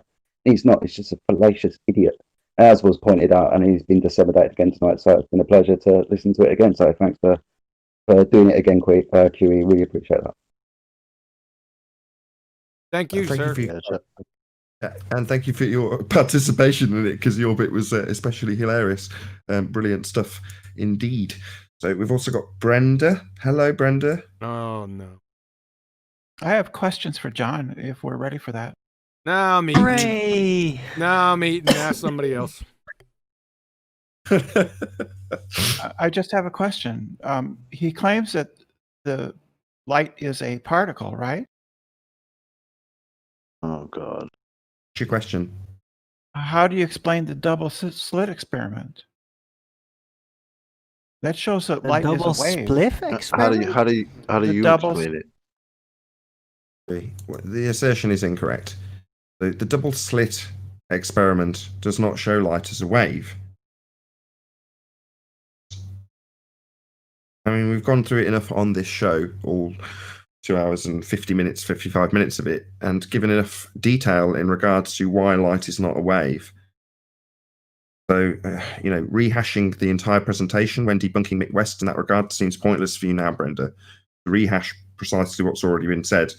However, the wave function that is observed in the double slit experiment would be the diffraction pattern. Graphic plate. That diffraction pattern is described mathematically as a wave function. Now, when asked what a function is, Mick West correctly identified that it's a mathematical construct, description of something. Not an actual thing. It's not an actual wave. It's not even called a wave. It's a wave function, mathematical description. So light is not a wave, and the double slit experiment definitely does not prove light is a wave when the effect of diffraction is being simply described mathematically as a wave function, also known as probability distribution, not a wave. But thank you for your input. Become Virus, last but by no means least. Good to have you. Thank you. Pleasure to be here. Question? I have a question. Who is Mick West? Because I don't know who that is. I'm just curious. Mick West is the host of a site called Metabunk, most predominantly used for debunking conspiracy theorists. Our particular interest in that site would be the curve calculator. And as detailed on this show, part of that curve calculator, fondly referred to by us as the begging the question, proof of nothing, perspective hijacking curve calculator, assumes not only a radius value of an Earth that you're trying to presume is spherical from the offset. No, that would be the begging the question part of the title we fondly attribute to that calculator, begging the question, because it has an R value, but also terrestrial refraction, which is used and labelled as standard refraction in Mick West's version of the begging the question, proof of nothing perspective hijacking curve calculator. So he is reifying the R value in two instances, one with his calculator aptly named curve calculator, because it's always giving you a curved outcome on his Metabunk site, but also the refractive value at the rate of 7/6R in standard format. Terrestrial refraction as opposed to the nonsense he babbles about what light does when in air, also known as refraction. Nothing to do with his arbitrary values he applies. So he's quite crucial in this argument in the respect that he makes lots of people reify a model known as a heliocentric spherical Earth by way of this calculation, which is very prominently utilized by this gentleman, Mick West. Hope that answers your question, Virus. Been a great show. Can I just add, 7/6R is calculation for what he says light does, but light doesn't actually do that. If you apply Fermat's principle, it states that light deviates from straight in all directions, including up, not just down. So 7/6 in itself is just completely wrong. I don't know why he thinks that. He's citing all the old documents where they've calculated for it, but light doesn't do that. Light varies from point to point, and it deviates from straight. It does not follow a curved path. Well said. Any other Ballbusters got anything to add? Closing remarks, and then hopefully we'll get a round out from QE, and I'll thank all of the Ballbusters guests. Yes, I do. Darwin? Yeah, I'm formulating a new big concept that may lead to something, and that is that light seems to be subjected to some kind of wave effect that doesn't make light a wave, of course, but it seems to be subjected to it when passing through in one form or another through slits. And that's interesting to me. So. No, it doesn't. Sorry, Arwin. It doesn't. Why? Fire a single you know? pointer at a photographic plate, it exhibits absolutely zero wave properties, and you can't even derive a wave function from it. You'd need multiple instances of an impact light on that photographic plate for you to derive a wave function. So if I fire a single particle of light, I'm not going to derive a wave function from it in any way, shape, or form. Sorry. So is there a wave function or is there not? No. If I fire a single, I've just said this. Am I going nuts? If you fire a single particle, then no, you don't have enough information to derive a probability distribution. A probability distribution being, what's the likelihood of the next impact site? Well, if you fire a single particle, it'll impact and give you a likelihood of where it's hit. But where's the next one going to hit in your interference pattern? Well, you don't know till you fire the next one. And if you fire 100, you'll eventually build up something that you can mathematically describe as a wave function, because it's a probability distribution. Where's it going to hit next? Right, exactly. So when Quantum Eraser earlier described you firing them one at a time to give you your wave function, your bands of light, rather than 2 bars, well, each time a bit of light hits, that's likely to be in the middle or less likely to be on the outside. Well, that likelihood is what's being described in that wave function. That's what it is. Right. But there's no wave anywhere in that light and what it did at all. Exactly, and it's not within the parts that it falls outside of that wave function. So there's no reason to that unless you presume conceptually that light, despite being presumed to be a particle, and that's fine. I'll go with that for the time being, that it's being subjected to some kind of wave effect that causes it to distribute like that. And it probably has to do, probably has to do with the slits passing. The same claim, by... Owen. That's the same claim you just made, and I went through it consistently and pummeled it. No, light does not in any way, shape, or form exhibit wave behavior at all. But when it hits this photographic plate, it has a likelihood of where it will hit. And that likelihood, probability, if you will, that distribution of probability, what's a mathematical term for that distribution of the probability where it'll hit next? Oh yeah, wave function. Yeah, that's just a mathematical term. Absolutely zero to do with wave and how the light behaves, because it isn't a wave. God. Any other Ballbusters got any closing remarks? And then I'll thank you all and thank the audience and all that. Maybe QE, Yeah, do you want to go one. first with closing remarks? We'll get you to go at the end, obviously. Yeah, I'll go at the end. Go ahead. You go through the list. Yeah, just one. Does Mick West do like live tours? I've never laughed so much in my life. That was I forgot to. I'm glad you've said that. So the bout of hysteria was from Dr. John D. Just so we're all aware that the man who actually is studied and very well educated in the areas of light and what it does was in fits of laughter when it came to QE hammering Mick West by asking him to formulate a hypothesis for his total bullshit assertions when it comes to his model. So thank you for that bout of hysteria, Dr. John D. Perfect, absolutely perfect reaction. Any Well, other it was pretty funny. It was funny. I wanted to It was add funny. something. Yeah, I haven't laughed so loud for a long time. I'd definitely pay to see Mick West. You're welcome. Any other Ballbusters? Any other closing remarks? Chocolate. Yeah, I wanted to add, like, just a quickie. when Cheers, John. Hold for your on a second, efforts Adam. and, It's Chocolate wanted to add something, then we'll get to you next. Okay. Right. With the whole thing with him being a science communicator, running around and teaching people about science, right? The common layperson, right? In a lot of ways, it doesn't surprise me that he's not going around teaching everybody about, things like the constituent parts of an experiment. And he feels like it's arbitrary and you don't need it. Like you don't need things to conduct an experiment, because the people don't really need to know about scientific method so much, because there is no scientific experiment validating his argument, which is the globe. So it kind of benefits him and the people that he talks to, right, to not really know too much about an IV or a DV, or that you need these things to conduct an experiment, because they don't have experiments to prove this globe, right? Obviously, it's not a scientific question, but again, before we used to hear all the time, the whole body of science proves the globe.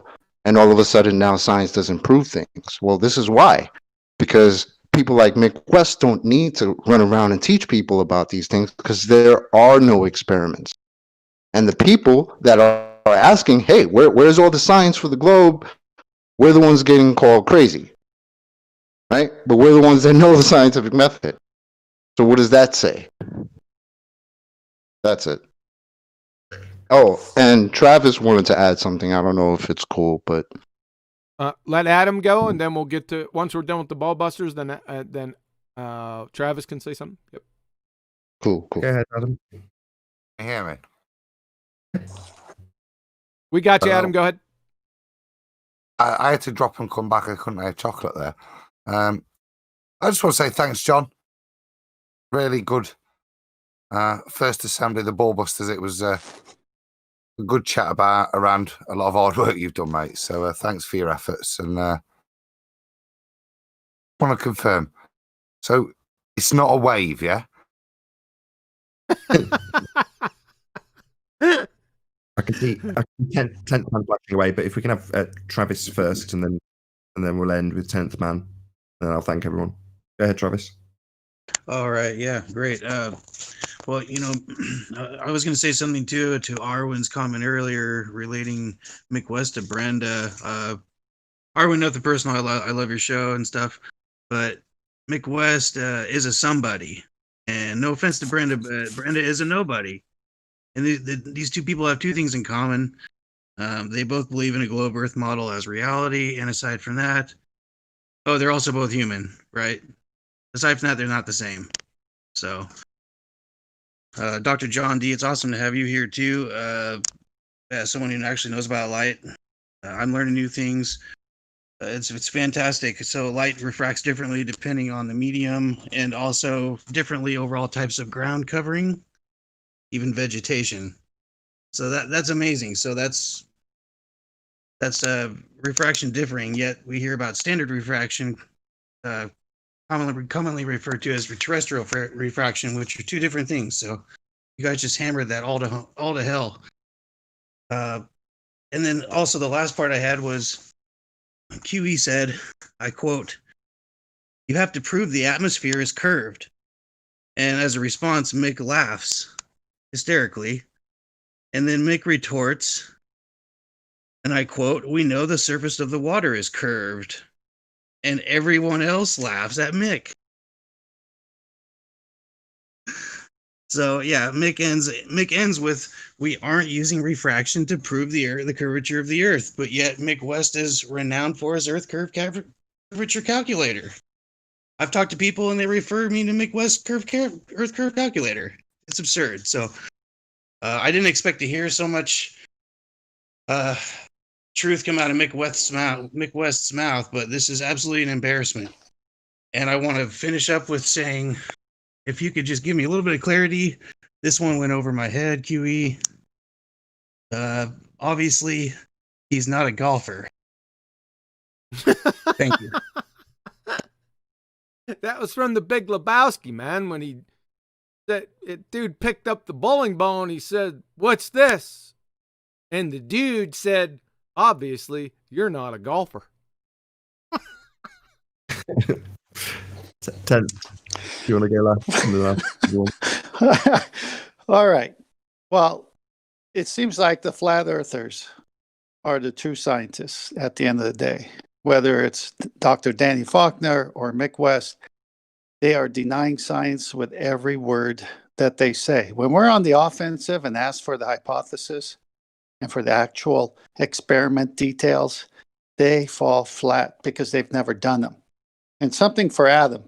Adam, your comment about the wave, that was really swell. Oh my God. That's a shocker. Yeah. Betty? How about We Betty? might have a bit of water on the brain. How about Betty? Does Betty have any final thoughts and any admin?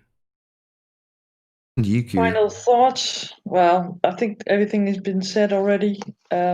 Yeah, I do have some admin. I have an unpronounceable name almost, Unato Vemu or something like that. He says, "Brenda, if you are human, type donuts." Don't know what that, if it is a question or whatever. Type donuts? Yeah. Human type donuts. No, if you're a human, type donuts. Oh, that's good. Yeah, but there is no there's no commas, no points, no nothing. So that's okay. We know what he meant. okay, and then we have Awakened Narrative. He says, "Thanks for tearing down the BS globe lie, QE." You're very welcome. The final chats that I got. You're very welcome. Go ahead. Go ahead, Nathan. Out remarks, QE, and then I'll thank all of the ballbusters. And Can I ask one thing? Is there some reason why Arvin was muted in chat? No. He was muted in what? The live stream chat? Yeah, here? Ballbusters chat? In the Ballbusters chat? No.